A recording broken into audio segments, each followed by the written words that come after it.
ಆಮೇಲೆ ಮರಗಿಡಗಳು ಇದ್ದಾವೆ, ಬೇಸಿಗೆಯಲ್ಲಿ ನೀರಿಲ್ದಿದ್ರು ಕೂಡ ನಾಳೆ ಮಳೆ ಬರ್ತಾನೆ, ನಮ್ಮವನು ಬರ್ತಾನೆ ಅಂತ ಹೇಳ್ಕೊಂಡು ನಂಬಿಕೆ ಇಟ್ಕೊಂಡು ಜೀವ ಕೈಯಲ್ಲಿ ಇಟ್ಕೊಂಡು ಧೈರ್ಯ ಇಟ್ಕೊಂಡು ಕಾಯ್ತಾ ಕೂತ್ಕೊಳ್ತಾರೆ ಆ ಮರಗಿಡಗಳು. ಆ ಜೀವಿಗಳು ನನ್ನನ್ನು ಕಾಯ್ತವೆ ಅಂತ ಹೇಳ್ಕೊಂಡು ಮಾತ್ರ ಮಳೆ ಈಗ ಸ್ವಲ್ಪ ಸ್ವಲ್ಪ ಅವರಿಗೋಸ್ಕರ ಬರ್ತಾ ಇದೆ, ಬಿಟ್ರೆ ನಮಗೋಸ್ಕರ ಬರ್ತಾ ಇಲ್ಲ. ನಿಜ ನಿಜ. ಪ್ರಕೃತಿಗೆ ನಾವು ಇದು ನಮ್ಮ ಜನರಿಗೆ ನಾವು ಯಾವುದೇ ರೀತಿಯ ನೆಗೆಟಿವ್ ಮಾತಾಡಬಾರ್ದು ಅಥವಾ ಕೆಟ್ಟದ್ದನ್ನು ಬಯಸಬಾರ್ದು. ಆದರೆ ನಾನೊಂದು ವಿಚಾರ ಹೇಳ್ತೇನೆ, 3 ವರ್ಷ ಮಳೆ ಬರಬಾರ್ದು. ಮನುಷ್ಯನಿಗೆ ಸರಿಯಾಗಿ ಬುದ್ಧಿ ಬರಬೇಕಾದ್ರೆ 3 ವರ್ಷ ಮಳೆ ಬರಬಾರ್ದು. ಈಗ ಇನ್ನೊಂದು ಮನೆ ಕಟ್ಟಬೇಕಾದ್ರೆ ಹೌದು 2 ಬೆಡ್ರೂಮ್ 3 ಬೆಡ್ರೂಮ್ ಬೇಕು, ಹಾಲ್ ಬೇಕು, ಕಿಚನ್ ಬೇಕು, ಬಾತ್ರೂಮ್ ಬೇಕು, ಸಿಟ್ಔಟ್ ಬೇಕು, ಕಾರ್ ಬೇಕು, ಈ ವ್ಯವಸ್ಥೆಗಳು ಬೇಕು. ಬಾವಿ ಬೇಕು, ಬಾವಿಯಲ್ಲಿ ಇನ್ನೊಂದು ನಮಗೆ ಧೈರ್ಯ ಇಲ್ಲ, ಮುನ್ಸಿಪಾಲ್ಟಿ ನೀರು ಬೇಕು, ಬೋರ್ವೆಲ್ ನೀರು ಬೇಕು, ಬಾವಿ ನೀರು ಬೇಕು. ಇದು 3 ಕವರ್ ಮಾಡಿ ಇಟ್ಟಿರ್ತೇವೆ. ಆದರೆ ಇಷ್ಟು ಹೆದರಿಕೆ ಉಂಟಂತಾದರೆ ಮಳೆ ನೀರು ಕೊಯ್ಲು ಕಾನ್ಸೆಪ್ಟು ಯಾಕೆ ಬರಲಿಲ್ಲ ಇನ್ನೂ? ನನ್ನ ಹೊಟ್ಟೆಗೆ ತುಂಬಬೇಕಾದ್ರೆ ನಾನೇ ಹೇಗೆ ದುಡಿಬೇಕೋ, ನನಗೆ ನೀರು ಬೇಕಾದರೆ ನಾನು ಅಂತರ್ಜಲ ನನ್ನ ಏರಿಯಾದಲ್ಲಿ ಅಥವಾ ನನ್ನ ಕಾಂಪೌಂಡ್ ಒಳಗೆ ಅದು ಬಾವಿಗೋ ಬೋರ್ವೆಲ್ಗೋ ಸಂಪಿಗೋ ಅಥವಾ ಇಂಗುಗುಂಡಿಯೋ ನಾನೇ ಜವಾಬ್ದಾರಿ ಯಾಕೆ ತಗೋಬಾರ್ದು? ಇದು ಮನುಷ್ಯನಿಗೆ ಬಂತು ಅಂತಂದರೆ ವೇಗವಾಗಿ ಈ ಏನು ಮಳೆ ನೀರು ಕೊಯ್ಲು ಪ್ರತಿಯೊಬ್ಬರ ಮನೆಯಲ್ಲಿ ಆಗಲಿಕ್ಕೆ ಸಾಧ್ಯ ಇದೆ. ಎಷ್ಟೊಂದು ಮನೆಗಳ ಕನ್ಸ್ಟ್ರಕ್ಷನ್ ಎಲ್ಲ ನಾನಂತೂ ನೋಡ್ತಾ ಇದ್ದೀನಿ, ಬಟ್ ಎಲ್ಲೂ ಮಳೆ ನೀರು ಕೊಯ್ಲು ನಾನು ನೋಡ್ತಾ ಇಲ್ಲ ಸರ್. ಮಳೆ ನೀರು ಕೊಯ್ಲು ತುಂಬ ಸಿಂಪಲ್ ಕಾನ್ಸೆಪ್ಟ್. ಓಕೆ, ಏನದು? ತುಂಬ ಸಿಂಪಲ್ ಕಾನ್ಸೆಪ್ಟ್. 4 ವಿಧದಲ್ಲಿ ಮಳೆ ನೀರು ಕೊಯ್ಲು ಮಾಡ್ಬೋದು. ನಮ್ಮ ರೈತರು ಇರ್ಬೋದು ಅಥವಾ ನಮ್ಮ ಅಜ್ಜಿ ಟೈಮಲ್ಲಿ ಅಂಥವರೆಲ್ಲ ಇರ್ಬೋದು. ಅವ್ರೇನಾಗಿತ್ತು ಅಂದರೆ ಅವರ ದಿನಚರಿಯಲ್ಲಿಯೇ ಮಳೆ ನೀರು ಕೊಯ್ಲು ದಿನಚರಿಯ ಒಂದು ಭಾಗ ಆಗಿತ್ತು. ಓಕೆ, ಇಡೀ ಕರ್ನಾಟಕ ರಾಜ್ಯದಾದ್ಯಂತ ಓಡಾಡಿದಿರಲ್ಲ ಸರ್, ಗ್ರಾಮೀಣ ಜನರಲ್ಲಿ ಮಳೆ ನೀರು ಕೊಯ್ಲಿನ ಬಗ್ಗೆ ಹೆಚ್ಚು ನಾಲೆಜ್ ಇದೆಯೋ ಅಥವಾ ನಗರದಲ್ಲಿ ಇದೆಯೋ? ನನ್ನ ಪ್ರಕಾರ ಗ್ರಾಮೀಣನೇ ಅಂತ ಅನ್ಸುತ್ತೆ. ನಾವು ಎಲ್ಲಿಯಾದರೂ ಮನೆಯಲ್ಲಿ ಅಥವಾ ನಮ್ಮ ಖಾಸಗಿ ಅಥವಾ ಬಿಸ್ನೆಸ್ನಲ್ಲಿ ಅಥವಾ ಹೊರಗೆ ಎಲ್ಲಿಯಾಗೂ ಮನಸ್ಸಿಗೆ ನೋವಾದಾಗ ಏಕಾಂತತನ ಬಯಸಬೇಕಾದ್ರೆ ಒಂದೇ ಸಮುದ್ರದ ಬದಿ, ಒಂದೇ ನದಿ ಬದಿ ಅಥವಾ ವಿಸ್ತಾರವಾದ ಒಂದು ಕೆರೆ ಇರುವಂಥ ಕೆರೆ ಬದಿ ನೀರು ಇರುವ ಜಾಗದಲ್ಲಿ ಹೋಗಿ ಆರಾಮ್ಸೆ ಕೂತ್ಕೊಳ್ಳಿ. ಅದು ನಿಮಗೆ ಸುಖ ಕೊಡ್ತದೆ, ಅದು ನಿಮಗೆ ಜೊತೆ ಕೊಡ್ತದೆ, ಅದು ನಿಮ್ಮನ್ನು ಸಮಾಧಾನಗೊಳಿಸ್ತದೆ. ಈ ಸಲ ಮಳೆ ಬರ್ತಾ ಇಲ್ಲ, ಕಡಿಮೆ ಬರ್ತಾ ಇದೆ. ಬರ್ತಾ ಇದ್ರೂ ಕೂಡ ತನ್ನನ್ನು ಕಾದು ನಿಂತ ಮರ ಗಿಡ ಜೀವ ವೈವಿಧ್ಯ ಪ್ರಾಣಿಗಳಿಗೆಗೋಸ್ಕರ ಬರ್ತಾ ಇದೆ, ಬಿಟ್ಟರೆ ಮನುಷ್ಯರಿಗೋಸ್ಕರ ಬರ್ತಾ ಇಲ್ಲ.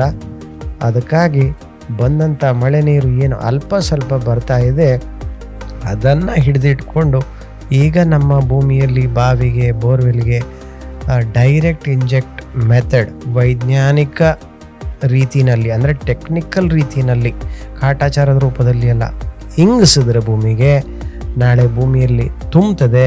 ಅದು ನಿಮ್ಮ ಜಾಣ ಬುದ್ಧಿವಂತಿಕೆ. ನಮಸ್ಕಾರ ವೀಕ್ಷಕರೇ, ವಾರ್ತಾ ಭಾರತಿಯಲ್ಲಿ ನಿಮಗೆ ಸ್ವಾಗತ. ನಾನು ಅವಿನಾಶ್. ಇದು ನಮ್ಮ ಕೂತು ಮಾತಾಡುವ ಸರಣಿ. ಈ ವಿಡಿಯೋದಲ್ಲಿ ನಾವು ರತ್ನಶ್ರೀ ಜೋಸೆಫ್ ರೆಬೆಲ್ಲೋ ಅವ್ರ ಜೊತೆಗೆ ಕೂತು ಮಾತನಾಡ್ತಾ ಇದ್ದೇವೆ. ಇವರನ್ನ ತುಂಬ ಸಿಂಪಲ್ ಆಗಿ ನಾನು ಸಂಬೋಧಿಸೋದಾದರೆ ಮಳೆ ನೀರು ಕೊಯ್ಲು ತಜ್ಞರು ಅಂತ ಹೇಳ್ಬೋದು ಇವರನ್ನ. ಇನ್ನೂ ತುಂಬ ಇದೆ, ಮಾತಿನ ಮಧ್ಯದಲ್ಲಿ ಬರುತ್ತೆ. ಜೋಸೆಫ್ ಸರ್ ನಮಸ್ಕಾರ. ನಮಸ್ಕಾರ ಅವಿನಾಶ್ ಸರ್. ಒಳ್ಳೆ ಶಾಂತ ರೀತಿಯಿಂದ ಬುದ್ಧನ ಥರ ಕೂತಿದ್ದೀರಿ. ನೀರು ಹಾಗೆ ಇರ್ತದಲ್ಲ, ಶಾಂತ ರೀತಿಯಲ್ಲೇ ಕೆಲಸ ಮಾಡ್ತದೆ ಅಲ್ವಾ, ಶಾಂತ ರೀತಿಯಲ್ಲೇ ತೋರಿಸ್ತದೆ. ಆದರೆ ನೀರು ಎಷ್ಟೊಂದೆಲ್ಲ ಬದುಕಿನ ಪಾಠಗಳನ್ನು ಕಲಿಸ್ತದೆ ನಮಗೆ. ನೀರು ಹರಿಯುವಾಗ ಎಂತೆಂಥ ಸವಾಲುಗಳನ್ನು ಅದು ಫೇಸ್ ಮಾಡ್ತದೆ, ಬದುಕು ಕೂಡ ಹಾಗೆ ಅಂತ. ಮತ್ತೆ ನೀರಿನ ಹಾಗೆ ಬದುಕಬೇಕು ಅಂತಲೂ ಹಿರಿಯರು ಹೇಳ್ತಾರೆ. ಎಲ್ಲಿ ಬೇಕಿದ್ರು ನೀನು ಫಿಟ್ ಆಗಬೇಕು, ಸಣ್ಣ ಬಾಟ್ಲಿ ದೊಡ್ಡ ಕೊಡಪನ ಅದು ಇನ್ನು ಯಾವುದ್ರಲ್ಲಾದ್ರೂ ನೀನು ಫಿಟ್ ಆಗಬೇಕು, ಯಾವ ಗಾತ್ರದಲ್ಲಿದ್ರೂ ಅದಕ್ಕೆ ಸೆಟ್ ಆಗಬೇಕು ಅಲ್ವಾ? ಹೌದು ಸರ್. ಹೇಗಿದ್ದೀರಾ ಸರ್? ತುಂಬ ಚೆನ್ನಾಗಿದ್ದೇನೆ, ದೇವರ ಆಶೀರ್ವಾದ, ನನ್ನ ಪ್ರೀತಿಯ ಜನಗಳ ಆಶೀರ್ವಾದ ಅಲ್ವಾ? ಹೌದು ಸರ್. ಸೊ ಜೋಸೆಫ್ ಸರ್ ಬಗ್ಗೆ ನನಗೆ ಎಲ್ಲಾದರೂ ಅವರನ್ನೊಂದು ಇಂಟ್ರೊಡ್ಯೂಸ್ ಮಾಡಬೇಕು ಅಂತಂದರೆ ತುಂಬ ಸಂತೋಷ ಆಗುತ್ತೆ, ತುಂಬ ಹೆಮ್ಮೆ ಆಗ್ತದೆ. ಅವ್ರದ್ದೊಂದು ಬಯೋಡಾಟಾ ಓದಲಿಕ್ಕೆ ಒಂದು ಚುಟುಕಾಗಿ ನಾನು ಓದಿ ಮುಗಿಸ್ತೇನೆ, ಆಮೇಲೆ ಅವ್ರ ಜೊತೆ ಮಾತಾಡೋಣ. ಇವರನ್ನು ಪರಿಸರ ಮತ್ತು ಸಮಾಜ ಸೇವೆಯ ಶ್ರೇಷ್ಠ ಚಾಂಪಿಯನ್ ಅಂತ ಕರೀತಾರೆ. ರತ್ನಶ್ರೀ ಅಂತ ಅವ್ರಿಗೆ ಬಂದಿರೋದು ಅದೊಂದು ಬಿರುದಾಗಿದೆ. ನೋಡಿ, ಅವ್ರ ಬಗ್ಗೆ ಒಬ್ಬರು ಬರೆದಿದ್ದಾರೆ, ಒಬ್ಬರು ಅಧಿಕಾರಿಯೇ ಬರೆದಿರುವಂಥದ್ದು, ಗೌರ್ಮೆಂಟ್ ಅಫಿಷಿಯಲ್ ಒಬ್ಬರು. ಅವ್ರೇನು ಹೇಳ್ತಾರೆ ಅಂತಂದರೆ, ಪ್ರಕೃತಿ ಸಂರಕ್ಷಣೆ ಮತ್ತು ಸಾಮಾಜಿಕ ಸೇವೆಗೆ ತಮ್ಮ ಜೀವನವನ್ನೇ ಅರ್ಪಿಸಿರುವ ರತ್ನಶ್ರೀ ಜೋಸೆಫ್ ರೆಬೆಲ್ಲೋ ಅವರನ್ನು ಪರಿಚಯಿಸೋದು ಬಹಳ ಹೆಮ್ಮೆಯ ಸಂಗತಿ ಅಂತ ಅವ್ರು ಹೇಳ್ತಾರೆ. ನಾನು ಅದನ್ನೇ ಹೇಳಿದ್ದು. ಕನ್ನಡ ರಾಜ್ಯೋತ್ಸವ ಪ್ರಶಸ್ತಿ ಪುರಸ್ಕೃತರಾದ ಅವರು ರಾಜ್ಯ ಸಂಪನ್ಮೂಲ ವ್ಯಕ್ತಿ ಮತ್ತು ತರಬೇತುದಾರರಾಗಿ ಸೇವೆಯನ್ನು ಸಲ್ಲಿಸ್ತಾ ನೆಲ ಜಲ ಸಂರಕ್ಷಣೆ, ಮಳೆ ನೀರು ಕೊಯ್ಲು, ತ್ಯಾಜ್ಯ ವಿಲೇವಾರಿ ಮತ್ತು ಪರಿಸರ ಸಂರಕ್ಷಣೆ ಎಂಬಂತಹ ಮಹತ್ವದ ಕ್ಷೇತ್ರಗಳಲ್ಲಿ ತಮ್ಮ ವಿಶಿಷ್ಟ ಜ್ಞಾನವನ್ನು ಹಂಚಿಕೊಂಡಿದ್ದಾರೆ. ಉಡುಪಿ ನಗರಸಭೆಯ ಸ್ವಚ್ಛತಾ ರಾಯಭಾರಿಯಾಗಿ ಅವರ ಪಾತ್ರ ಸ್ವಚ್ಛತೆ ಮತ್ತು ನೈರ್ಮಲ್ಯಕ್ಕೆ ಅವರ ಹೃದಯ ಭಾವದ ಬದ್ಧತೆಯನ್ನ ಪ್ರತಿಬಿಂಬಿಸ್ತದೆ. ಇವ್ರಿಗೆ ಸಿಕ್ಕಂತ ಪ್ರಶಸ್ತಿಗಳ ಬಗ್ಗೆ ನಾನು ಆಮೇಲೆ ಹೇಳ್ತೀನಿ. ಸರ್, ಕರ್ನಾಟಕ ರಾಜ್ಯದ 31 ಜಿಲ್ಲೆಗಳಿಗೂ ನೀವು ಓಡಾಡಿದಿರಿ. ಯಾವುದೋ AC ರೂಮ್ ಒಳಗೆ ಕೂತ್ಕೊಂಡು ಖಾಲಿ ಬರ್ಕೊಂಡೆ ಬಾ ಅಂತ ನೀವು ಅವರಿಗೆಲ್ಲ ಇದು ಉಪದೇಶ ಕೊಟ್ಟಿದ್ದಲ್ಲ. ಅಲ್ಲಿ ಹೋಗಿದ್ದು, ನೋಡಿದ್ದು, ಮಾಡಿದ್ದು, ಫೀಲ್ಡ್ ಎಕ್ಸ್ಪೀರಿಯನ್ಸ್ ಹಿಡ್ಕೊಂಡು ಅಥಾರಿಟೇಟಿವ್ ಆಗಿ ಮಾತನಾಡುವಂಥದ್ದು ಅದೊಂದು. ಮತ್ತೆ ಕರ್ನಾಟಕ ಸರ್ಕಾರದ ಎಷ್ಟು ಇಲಾಖೆಗಳಿಗೆ ನೀವು ತರಬೇತಿ ಮಾಹಿತಿಯನ್ನೆಲ್ಲ ಕೊಟ್ಟಿದ್ದೀರಾ? ಸರ್, ನಾನು ಕರ್ನಾಟಕ ಸರ್ಕಾರದಲ್ಲಿ ಒಂದು ಜಿಲ್ಲಾಡಳಿತ ಅಂಡರಲ್ಲಿ ಸುಮಾರು 32 ಇಲಾಖೆಗಳು ಬರ್ತವೆ. ಅದರಲ್ಲಿ ನಾನು ಇಲ್ಲಿವರೆಗೆ 17 ಇಲಾಖೆಗಳಿಗೆ ನನಗೆ ಆಹ್ವಾನ ಕೊಟ್ಟಿದ್ದಾರೆ. ಆ ಇಲಾಖೆಗಳಿಗೆ ಭೇಟಿ ಕೊಟ್ಟು ನನ್ನ ಏನು ನಾಲೆಜ್ ಇದೆ ಮಳೆ ನೀರು ಕೊಯ್ಲು ವಿಚಾರದಲ್ಲಿ ದಾರಿ ಎರೆದಿದ್ದೇನೆ ಸರ್. ಅಲ್ವಾ? ಖುಷಿಯಲ್ಲಿ ಅದು ಗೊತ್ತಾಗುತ್ತೆ. ನಿಮ್ಮ ಕಾರ್ಯಕ್ರಮಕ್ಕೆ ಸಾಕಷ್ಟು ಮಂದಿ ಭಾಗವಹಿಸಿದ್ದಾರೆ. ನಾನು ಕೂಡ ಒಂದು 5 ವರ್ಷದ ಹಿಂದೆ ಮಣಿಪಾಲದ MITಯಲ್ಲಿ ನಿಮ್ದೊಂದು ಕಾರ್ಯಕ್ರಮ. ಹೌದು, ನಾನು ಬಂದಿದ್ದೆ. ತಾವು ಬಂದಿದ್ರಿ? ಬಂದದ್ದೇನು, ಬಂದು ಕೂತು ನೋಡಿಯೇ ಬಾಕಿ. ಆಮೇಲೆ ನಿಮಗೆ ಫೋನ್ ಮಾಡಿ ನಾನು ಹೇಳಿದೆ, ನಿಮ್ಗೆ ಗೊತ್ತಿರ್ಬೋದು, ಅಲ್ಲ ಸರ್ ತಲೆ ಮೇಲೆ ಹೊಡೆದಂಗೆ ಮಾತಾಡಿದ್ರಿ ಸರ್ ನೀವು, ಆವತ್ತು ಕತ್ತೆ ಕಾಯ್ತಿದ್ದೀರಾ ನೀವು ಅಂತ ಕೇಳಿದ್ರಿ ಎಲ್ರಿಗೂ. ಬಟ್ ಜನ ಅದನ್ನು ಅಷ್ಟೇ ವಿನಮ್ರತೆಯಿಂದ ಸ್ವೀಕರಿಸಿದ್ರು. ಖಂಡಿತ ಸರ್. ತುಂಬ ಎಜುಕೇಟೆಡ್ ಜನಗಳು ಮತ್ತು ತುಂಬ ಆಸಕ್ತಿದಾಯಕರು, ಕೃಷಿಕರು, ರೈತರು, ಇಂಜಿನಿಯರ್ಸ್ ಎಲ್ಲ ಅಲ್ಲಿ ಇದ್ದರು, ಪ್ರೊಫೆಸರ್ಸ್ ಇದ್ದರು. ಬಟ್ ಆ ಮಾತು ಹೇಳಬೇಕಾದ್ರೆ ಕೆಲವು ಸಿಚುವೇಶನ್ಸ್ ಎಲ್ಲ ಅಸಲಿ ಏನು ಇದೆ ಇದ್ದದ್ದು ಇದ್ದಂಗೆ ನಾನು PPT ದೃಶ್ಯ ಶ್ರಾವ್ಯಗಳಿನ ಮೂಲಕ ತೋರಿಸಿದಾಗ ಅವರು ಶಾಕ್ ಆಗಿ ನೋಡ್ತಾ ಇರುವಂಥ ಸಂದರ್ಭದಲ್ಲಿ ಮತ್ತೆ ಫೀಲ್ಡಲ್ಲಿ ಆಗುವಂಥ ನನಗೆ ಆಗುವಂಥ ಅನುಭವಗಳ ಮೇಲೆ ಆ ಒಂದು ಶಬ್ದ ಕೂಡಿ ಬಂದಿತ್ತು. ಆವಾಗ ನಾನು ಉಲ್ಲೇಖ ಆಯಿತು. ಅದಕ್ಕೆ ಕೂಡ ಜನ ಒಪ್ಪಿಗೆ ಹೌದು ಅಂತ ಸೂಚನೆ ಕೊಟ್ಟು, ಇಲ್ಲ ನಾವು ಮಳೆ ನೀರು ಕೊಯ್ಲು ಮಾಡಬೇಕು ಎಂಬ ಒಪ್ಪಿಗೆಯನ್ನು ಸೂಚನೆ ಉತ್ತರ ಕೊಟ್ಟು ಅವರು ತೆರಳಿದ್ರು ಸರ್. ಓಕೆ, ಪ್ರಶ್ನೆಗಳಿಗೆಲ್ಲ ಬರೋದಕ್ಕಿಂತ ಮುಂಚೆ ತುಂಬ ಬೇಸರದಿಂದ ಈ ಮಾತು, ಈ ವರ್ಷ ಜೂನ್ನಲ್ಲಿ ನಮ್ಗೆ ಮಳೆನೇ ಬಂದಿಲ್ಲ ಸರ್. ಈ ಬಗ್ಗೆ ಏನಂತೀರಾ ನೀವು? ಸರ್, ಅದು ನಮಗೆ ಪ್ರಕೃತಿ ಕೊಡ್ತಾ ಇರುವಂಥ ಕೊನೆಯ ಎಚ್ಚರಿಕೆ ಅಂತ ನನ್ನ ಮನಸ್ಸಿಗೆ ಅನ್ನಿಸ್ತದೆ. ಸೊ ಹಲವಾರು ವರ್ಷಗಳಿಂದ 2018ನೇ ಇಸ್ವಿನಲ್ಲಿ ಮಳೆ ತುಂಬ ಕಡಿಮೆ ಬಂದಿತ್ತು. 2023ನೇ ಇಸ್ವಿನಲ್ಲೂ ಕೂಡ ಜೂನ್ 26 ತಾರೀಕುವರೆಗೆ ಮಳೆ ಬಂದಿರಲಿಲ್ಲ 2023. ಈಗ 2026 ಮತ್ತೆ ಪುನಃ ಈಗ ಕರೆಕ್ಟ್ ಮಳೆ ಹಿಡಿದಿದ್ದೇ ಜೂನ್ 29ಕ್ಕೆ, ಜೂನ್ 1ನೇ ತಾರೀಕು ಮಳೆ ಬರಬೇಕು ಅಥವಾ ಮೇ ಕೊನೆ ವಾರದಲ್ಲಿ ಬರಬೇಕು ಮುಂಗಾರು ಮಳೆ. ಆವಾಗ ಸ್ವಲ್ಪ ಬರ್ತೇನೆ ಬರುವುದಿಲ್ಲ, ಈ ರೀತಿಯಲ್ಲಿ ಮಳೆ ಬಂದಿದೆ. ಆದರೂ ಕರೆಕ್ಟ್ ಮಳೆ ಹಿಡಿದಿದ್ದು ಜೂನ್ 29ಕ್ಕೆ. ಆದರೂ ಕೂಡ ಇವತ್ತಿನ ಒಂದು ತಾರೀಕು ನೋಡಿದ್ರೆ ಜುಲೈ 8 ತಾರೀಕಲ್ಲಿ ಇದ್ದೇವೆ. ಇನ್ನೂ ಕೂಡ ಮಳೆ ನಾನು ಸರಿಯಾಗಿ ಬರ್ತಾ ಇದ್ದೇನೆ ಅಂತ ತೋರಿಸ್ತಾ ಇಲ್ಲ. ಅಂದರೆ ನಾವೀಗ ಅರ್ಥ ಮಾಡ್ಕೊಳ್ಬೇಕು, ಬರಗಾಲ ನಿನ್ನ ಅಂಗಳಕ್ಕಿದೆ, ಅಂಗಳದಲ್ಲಿದ್ದೇನೆ, ನಾನು ಬರ್ತಾ ಇದ್ದೇನೆ, ಮಳೆ ಆಗಾಗ ಈಗೀಗ ಸ್ವಲ್ಪ ಸ್ವಲ್ಪ ಸುರಿತಾ ಇದ್ದೇನೆ. ಅಂದರೆ ನಿನ್ನ ಮನುಷ್ಯನ ಜೀವನಕ್ಕೆಲ್ಲ. ನನ್ನ ಮಕ್ಕಳಿದ್ದಾರೆ, ಯಾರು ಮರ ಗಿಡ ಇದೆ, ವೈವಿಧ್ಯ ಇದು ಬೇರೆ ಇತರ ಜೀವಿಗಳಿದ್ದಾವೆ. ಈಗ ಇತರ ಜೀವಿಗಳಿದ್ದಾವೆ ಅಂತ ಹೇಳಲಿಕ್ಕೆ ಒಂದು ಉದಾಹರಣೆ ಕೊಡ್ತೇನೆ ನಾನು. ಬೆಳೆಗಳು ಬೇಯಲಿಕ್ಕೆ ಬೆಳೆಗಳನ್ನು ಬೆಳೀಲಿಕ್ಕೆ ಪರಾಗ ಸ್ಪರ್ಶ ಆಗಬೇಕು. ಅದು ಯಾರು ಮಾಡೋದು? ಜೇನುಗಳು, ಚಿಟ್ಟೆಗಳು ಒಂದು ಹೂವಿಂದ ಒಂದು ಹೂವಿಗೆ ಪರಾಗ ಸ್ಪರ್ಶ ಆಗ್ತದೆ, ಬೆಳೆಗಳು ಬೆಳೀತವೆ. ಅದು ಜೀವ ವೈವಿಧ್ಯ, ಅಂದರೆ ಬೇರೆ ಬೇರೆ ಜೀವಿಗಳು. ಆ ಜೀವಿಗಳಿಗೋಸ್ಕರ ಆಮೇಲೆ ಮರಗಿಡಗಳು ಇದ್ದಾವೆ. ಬೇಸಿಗೆಯಲ್ಲಿ ನೀರಿಲ್ದಿದ್ರು ಕೂಡ ನಾಳೆ ಮಳೆ ಬರ್ತಾನೆ, ನಮ್ಮವನು ಬರ್ತಾನೆ ಅಂತ ಹೇಳ್ಕೊಂಡು ನಂಬಿಕೆ ಇಟ್ಕೊಂಡು, ಜೀವ ಕೈಯಲ್ಲಿ ಇಟ್ಕೊಂಡು, ಧೈರ್ಯ ಇಟ್ಕೊಂಡು ಕಾಯ್ತಾ ಕೂತ್ಕೊಳ್ತಾರೆ ಆ ಮರಗಿಡಗಳು. ಆ ಜೀವಿಗಳು ನನ್ನನ್ನು ಕಾಯ್ತವೆ ಅಂತ ಹೇಳ್ಕೊಂಡು ಮಾತ್ರ ಮಳೆ ಈಗ ಸ್ವಲ್ಪ ಸ್ವಲ್ಪ ಅವರಿಗೋಸ್ಕರ ಬರ್ತಾ ಇದೆ, ಬಿಟ್ರೆ ನಮಗೋಸ್ಕರ ಬರ್ತಾ ಇಲ್ಲ. ನಿಜ ನಿಜ. ಎಷ್ಟು ಜನ ನೀವು ಒಪ್ತೀರಿ ಸಂದರ್ಶನ ನೋಡೋರು? ಖಂಡಿತ, ನಾನಂತೂ ಹೌದು, ಅದು ಪೂರ್ತಿ ಸಹಮತ ಇದೆ ನಿಮ್ಮ ಮಾತಿಗೆ ಪೂರ್ತಿ. ಸರ್, ಮೊನ್ನೆ ಇವ್ರ ಹತ್ರ ಫಿಸಿಕ್ಸ್ ಪ್ರೊಫೆಸರ್ AP ಭಟ್ರ ಹತ್ರ ಮಾತಾಡ್ತಿದ್ದೆ ಸರ್. ಅವರು ಕೂಡ ಇದೇ ಆತಂಕವನ್ನ ಹೇಳಿದ್ರು. ನಾನು ಅವ್ರ ಜೊತೆಗೆ ಶೂಟಿಂಗಿಗೆ ಹೋದಂತ ಸಂದರ್ಭದಲ್ಲಿ ಆವತ್ತು ಮಳೆ ಹಿಡಿದು 2ನೇ ದಿನ ಅಷ್ಟೇ. ಅವ್ರು ಹೇಳಿದ್ರು, ಇದು ಒಂದೇ ವಾರ, ನೀನು ನೋಡು, ನೆಕ್ಸ್ಟ್ ವಾರ ಹಿಂಗ್ ಮಳೆ ಬರೋದೇ ಇಲ್ಲ ಅಂತ. ಹಾಗೆ ಆಗ್ತಿದೆ ಸರ್. ಪ್ರಕೃತಿಗೆ ನಮ್ಮ ಜನರಿಗೆ ನಾವು ಯಾವುದೇ ರೀತಿಯ ನೆಗೆಟಿವ್ ಮಾತಾಡಬಾರ್ದು ಅಥವಾ ಕೆಟ್ಟದ್ದನ್ನು ಬಯಸಬಾರ್ದು. ಆದರೆ ನಾನೊಂದು ವಿಚಾರ ಹೇಳ್ತೇನೆ, 3 ವರ್ಷ ಮಳೆ ಬರಬಾರ್ದು. ಮನುಷ್ಯನಿಗೆ ಸರಿಯಾಗಿ ಬುದ್ಧಿ ಬರಬೇಕಾದ್ರೆ 3 ವರ್ಷ ಮಳೆ ಬರಬಾರ್ದು. ಒಂದು ಮನೆ ಒಬ್ಬ ವ್ಯಕ್ತಿ ಥರ ಆಗಬೇಕಾದ್ರೆ ಅವನು ಎಜುಕೇಷನ್ ಬೇಕು, ಕೆಲಸ ಬೇಕು, ಮನೆ ಬೇಕು, ಕಾರ್ ಬೇಕು, ಶ್ರೀಮಂತಿಕೆ ಬೇಕು, ಮಿನಿಮಮ್ ವ್ಯವಸ್ಥೆಗಳು ಬೇಕು. ಮಳೆ ನೀರು ಕೊಯ್ಲು ಎಂಬ ವಿಚಾರ ಅವನದ್ರಲ್ಲಿ ಯಾಕೆ ಬರಲಿಲ್ಲ? ಈಗ ಇನ್ನೊಂದು, ಮನೆ ಕಟ್ಟಬೇಕಾದ್ರೆ ಹೌದು 2 ಬೆಡ್ರೂಮ್ 3 ಬೆಡ್ರೂಮ್ ಬೇಕು, ಹಾಲ್ ಬೇಕು, ಕಿಚನ್ ಬೇಕು, ಬಾತ್ರೂಮ್ ಬೇಕು, ಸಿಟ್ಔಟ್ ಬೇಕು, ಕಾರ್ ಬೇಕು, ಈ ವ್ಯವಸ್ಥೆಗಳು ಬೇಕು. ಬಾವಿ ಬೇಕು, ಬಾವಿಯಲ್ಲಿ ಇನ್ನೊಂದು ನಮಗೆ ಧೈರ್ಯ ಇಲ್ಲ, ಮುನ್ಸಿಪಾಲ್ಟಿ ನೀರು ಬೇಕು, ಬೋರ್ವೆಲ್ ನೀರು ಬೇಕು, ಬಾವಿ ನೀರು ಬೇಕು, ಇದು 3 ಕವರ್ ಮಾಡಿಟ್ಟಿರ್ತೇವೆ. ಆದರೆ ಇಷ್ಟು ಹೆದರಿಕೆ ಉಂಟಂತಾದರೆ ಮಳೆ ನೀರು ಕೊಯ್ಲು ಕಾನ್ಸೆಪ್ಟು ಯಾಕೆ ಬರಲಿಲ್ಲ? ಇನ್ನು ಕೆಲವರಿಗೆ ಬಂದಿದೆ, ಹೆಚ್ಚಿನ ಜನರಿಗೆ ಬರಲಿಲ್ಲ. ಹೆಚ್ಚಿನ ಜನರಿಗೆ ಬರಲಿಲ್ಲ. ಮತ್ತು ಅದು ಯಾರು ಬಂದಿದೆ ಅಲ್ಲ, ಆ ಪರ್ಸೆಂಟೇಜ್ ತುಂಬ ಕಡಿಮೆ ಇದೆ ಸರ್. ತುಂಬ ಕಡಿಮೆ ಇದೆ ಸರ್, ತುಂಬ ಕಡಿಮೆ ಇದೆ. ನಮಗೆ ಬಹುಶಃ ಆ ಬಿಸಿ ತಾಗಲಿಲ್ಲ ಇನ್ನು. ಆಗೋದು ಹೇಗೆ ಸರ್? ಇದು ಒಂದೇ ಬರಗಾಲ ಬರಬೇಕು, ಇಲ್ಲ ಸರ್ಕಾರ ಸ್ಟ್ರಾಂಗ್ ಆಗಿ ಸ್ಟ್ರಿಕ್ಟ್ ಆ್ಯಕ್ಷನ್ ತಗೋಬೇಕು. ಸರ್ಕಾರ ಇವಾಗಲೇ ಮಳೆ ನೀರು ಕೊಯ್ಲು ಮಾಡಿ ಅಂತ ಆದೇಶ ಹೊರಡಿಸಿದೆ, ಕಂಪಲ್ಸರಿ ಮಾಡಬೇಕು ಅಂತ ವಿಶೇಷ ಆರ್ಡರ್ ಇದೆ. ಆದರೆ ನಾನು ಸರ್ಕಾರದ ಸೈಡಲ್ಲಿ ನಿಂತು ಮಾತಾಡಬೇಕಂತಾದರೆ, ಸರ್ಕಾರಕ್ಕೆ ಸೂಚನೆಗಳನ್ನು ಕೊಡಬೇಕಂತಾದರೆ, ಹೇಗೆ ನಿಮ್ಮ ಸರ್ಕಾರದಲ್ಲಿ ಯಾವುದೇ ಅನುದಾನ ಘೋಷಣೆ ಆದ ಮೇಲೆ ಕ್ರಿಯಾಯೋಜನೆ ತಯಾರಾಗ್ತದೆ, ಅನುದಾನ ಘೋಷಣೆ ಆಗ್ತದೆ, ಆಮೇಲೆ ಕಾಮಗಾರಿ ನಡೀತದೆ, ಫಿನಿಶ್ ಆಯಿತು, ನೀವು ಉದ್ಘಾಟನೆ ಮಾಡ್ತೀರಿ. ಅದರ ನಂತರ ನಿಮ್ಮ ಆಫೀಸರ್ಸ್ ಬಂದು 6 ತಿಂಗಳ ನಂತರ ಬಂದು ಆ ಕಾಮಗಾರಿ ನಡೆದಂಥ ಜಾಗದಲ್ಲಿ ಸೋಷಿಯಲ್ ಆಡಿಟ್ ನಡೆಸ್ತದೆ. ಕಾಮಗಾರಿ ಆಗಿದೆಯೋ, ಸರಿ ಇದೆಯೋ ಇಲ್ವೋ, ಅಥವಾ ಮಾಡಿದ್ದಾರೆ ಅಂತೇಳಿ ಪೇಪರ್ಲಿ ಮಾತ್ರ ತೋರಿಸ್ಕೊಂಡು ಅಲ್ಲಿ ಸ್ಟ್ರಕ್ಚರ್ ಇಲ್ಲ ಇರ್ಬೋದು. ಅದನ್ನು ಸೋಷಿಯಲ್ ಆಡಿಟ್ ಖುದ್ದಾಗಿ ಭೇಟಿ ಕೊಟ್ಟು ನೋಡ್ತಾರೆ. ಈಗ ನಾನು ಸರ್ಕಾರಕ್ಕೆ ಕೇಳೋದು, ನೀವು ಒಂದು ಬೋರ್ವೆಲ್ಗೆ ಪರ್ಮಿಷನ್ ಒಬ್ಬನಿಗೆ ಕೊಟ್ಟ ಮೇಲೆ, ಫಾರ್ ಎಕ್ಸಾಂಪಲ್ ನನಗೆ ಕೊಟ್ಟ ಮೇಲೆ ಅಂತರ್ಜಲ ಇಲಾಖೆಗೆ ಹೋಗ್ತೇನೆ, ನನಗೊಂದು ಬೋರ್ವೆಲ್ ಬೇಕು ಅಂತ ಕೇಳ್ತೇನೆ, ಅವರು ವಿಶೇಷ ಪರ್ಮಿಷನ್ ಕೊಡ್ತಾರೆ. ಆಯ್ತು, ನಾನು ಪರ್ಮಿಷನ್ ತಗೊಂಡು ಬೋರ್ವೆಲ್ ಕೊರಿತೇನೆ. ಆಮೇಲೆ ನೀವು ಉಚಿತ ಕರೆಂಟ್ ಲೆಕ್ಕದಲ್ಲಿಯೋ ಅಥವಾ ನನ್ನ ಕರೆಂಟ್ ಲೆಕ್ಕದಲ್ಲಿಯೋ ಬೋರ್ವೆಲ್ಗೆ ಕನೆಕ್ಷನ್ ಕೊಡ್ತೀರಿ, ನಾನು ಪಂಪ್ ಹಾಕ್ತೇನೆ, ನೀರು ತೆಗಿತೇನೆ. ನೀವು ನಿಮ್ಮ ಗೈಡ್ಲೈನಲ್ಲಿ ಕೊಟ್ಟಿದ್ದೀರಿ, ಅದಕ್ಕೊಂದು ಜಲ ಮರುಪೂರಣ ಮಾಡಬೇಕು, ಮಾಡಿದ್ರೆ ಮಳೆ ನೀರು ಕೊಯ್ಲು ಮಾಡಬೇಕು ಅಂತ ಕೊಟ್ಟಿದ್ದೀರಿ. ನಾನು ಮಾಡಲಿಲ್ಲ. 6 ತಿಂಗಳ ನಂತರ ನೀವು ಸರ್ಕಾರದವ್ರು ನೋಡ್ಲಿಕ್ಕೆ ಬಂದಿದ್ದೀರಾ? ಇಲ್ಲ. ಅಂದರೆ ನಿಮಗೆ ಬೇಕಾದ್ದು ಅಡ್ಡದಿಡ್ಡಿ ಎಲ್ಲ ಬಂದಾಗಿದೆ, ಕಾಫಿ ತಿಂಡಿ ಎಲ್ಲ ಸೈಡಲ್ಲಿ ಬಂದಾಗಿದೆ, ನೀವು ಬರುವುದಿಲ್ಲ. ಅಂದರೆ ನಿಮ್ಮ ಹೊಟ್ಟೆ ತುಂಬಿದೆ, ಇಲ್ಲಿ ಹಾಳಾದರೂ ಪರವಾಗಿಲ್ಲ. ಅದು ಕೆಲಸ ಬಿಟ್ಟು ನೀವು 6 ತಿಂಗಳ ನಂತರ ಬೋರ್ವೆಲ್ ನನ್ನ ಜಾಗದಲ್ಲಿ ನನ್ನದೇ ದುಡ್ಡಲ್ಲಿ ನಾನು ಕೊರೆದಿದ್ದೇನೆ ಹೌದಂತ ಆದರೂ ಕೂಡ ನೀವು ಯಾಕೆ ಬಂದು ನೋಡಿಲ್ಲ?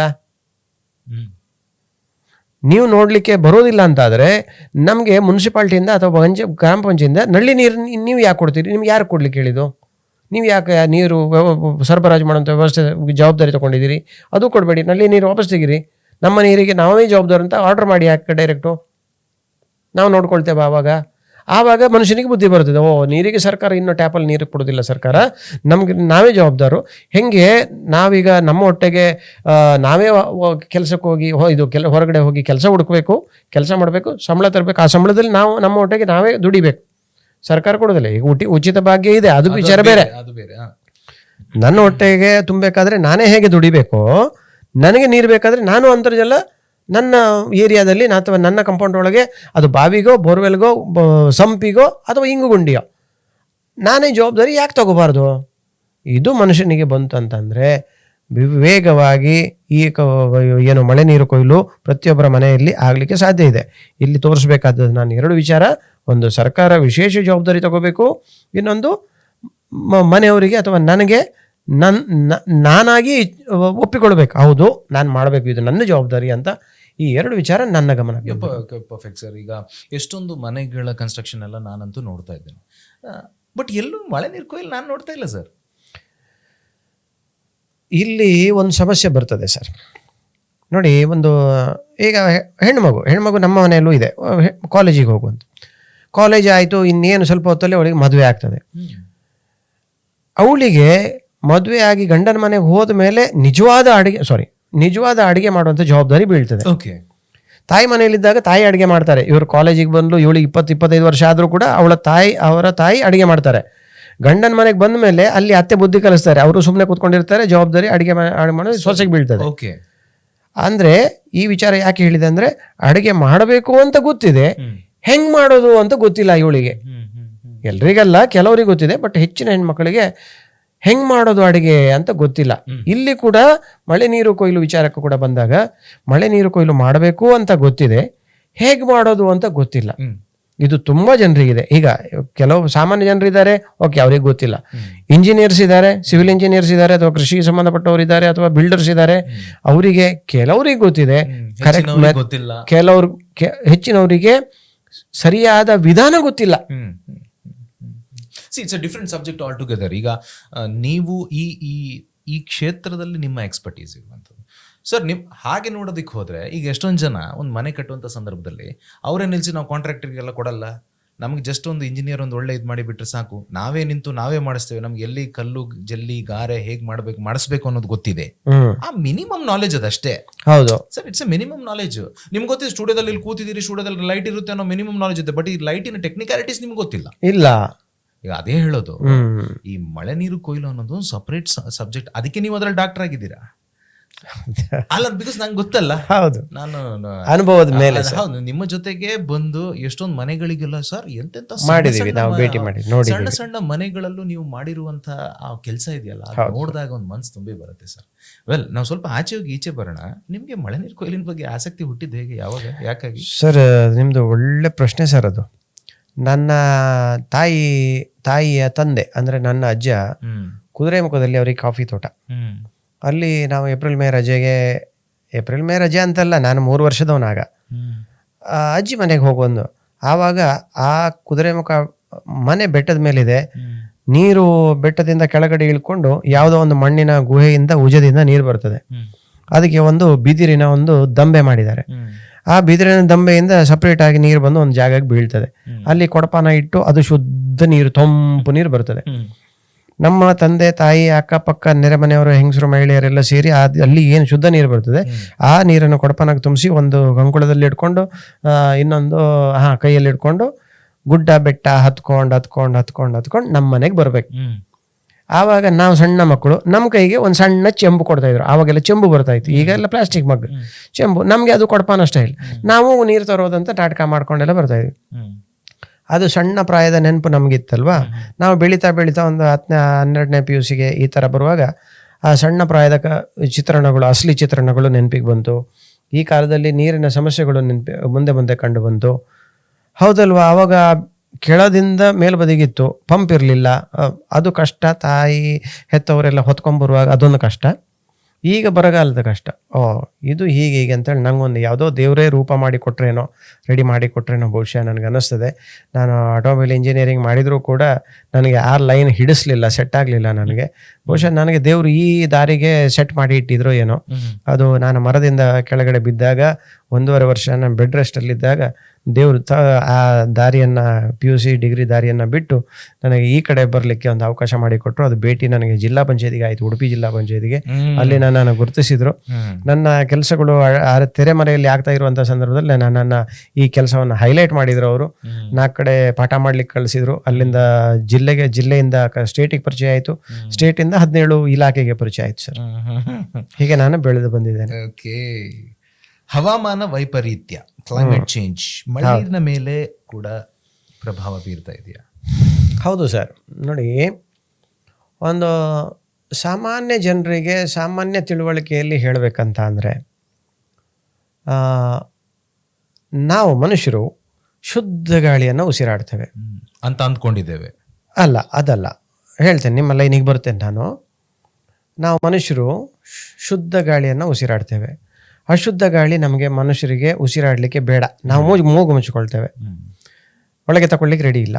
ಅದೇ ಥರದಲ್ಲಿ ಈ ಮರಗಿಡಗಳು ಈ ಸುಟ್ಟಂತ ವಿಷ ಗಾಳಿ ಉಸಿರಾಡೋದಿಲ್ಲ. ಇಂಗಾಲದ ಡೈಆಕ್ಸೈಡ್ ಮಾತ್ರ ಉಸಿರಾಡ್ತದೆ. ಅಥವಾ ಮರಗಿಡ ಉಸಿರಾಡ್ಲಿಕ್ಕೆ ಏನು ಸಾಮರ್ಥ್ಯ ಇದೆಯೋ ಅಥವಾ ಯಾವ ಗಾಳಿಯನ್ನು ಉಸಿರಾಡ್ತದೋ ಆ ಗಾಳಿಯನ್ನು ಮಾತ್ರ ಉಸಿರಾಡ್ತದೆ. ಈ ಫ್ಯಾಕ್ಟ್ರಿಗಳಿಂದ ಬರುವಂತಹ ಕೆಮಿಕಲ್ ವಿಷ ಗಾಳಿ, ಕಾರ್ಸಿನೋಜನ್, ವಿನೈಲ್ ಕ್ಲೋರೈಡ್, ಮರ ಇರ್ಬೋದು, ಅಥವಾ ಬೇರೆ ಡಯಾಕ್ಸಿನ್ಸ್ಗಳು ಇರ್ಬೋದು, ಅಥವಾ ಪ್ಲಾಸ್ಟಿಕ್ಗಳನ್ನೆಲ್ಲ ರಾಶಿ ಹಾಕಿ ಸುಟ್ಟು ಬೇರೆ ಡಯಾಕ್ಸಿನ್ಸ್ಗಳು ಬರ್ತವೆ. ಆ ಗಾಳಿಯನ್ನು ಮರಗಿಡಗಳು ಉಸಿರಾಡೋದಿಲ್ಲ. ನಾನು ಕಲಿತಂತೆ ಈ ವಿಷ ಅನಿಲ ಮರಗಿಡ ಉಸಿರಾಡದೆ ಅದು ಪ್ರಕೃತಿಯಲ್ಲಿ ಆಕಾಶದಲ್ಲಿ ಹಾಗೆ ಉಳ್ಕೊಳ್ತದೆ. ಸೂರ್ಯನ ಶಾಖ ಈ ವಿಷಗಾಳಿ ಮೇಲೆ ಬಿದ್ದಾಗ 10 ಪಟ್ಟು ಜಾಸ್ತಿ ಅದು ಬಿಸಿ ಆಗ್ತದೆ. ಪಶ್ಚಿಮ ದಿಕ್ಕಿನಿಂದ ಯಾವತ್ತು ಮೋಡಗಳು ಪೂರ್ವ ದಿಕ್ಕಿನ ಕಡೆಗೆ ಹಾದುಕೊಂಡು ಬರ್ತವೆ.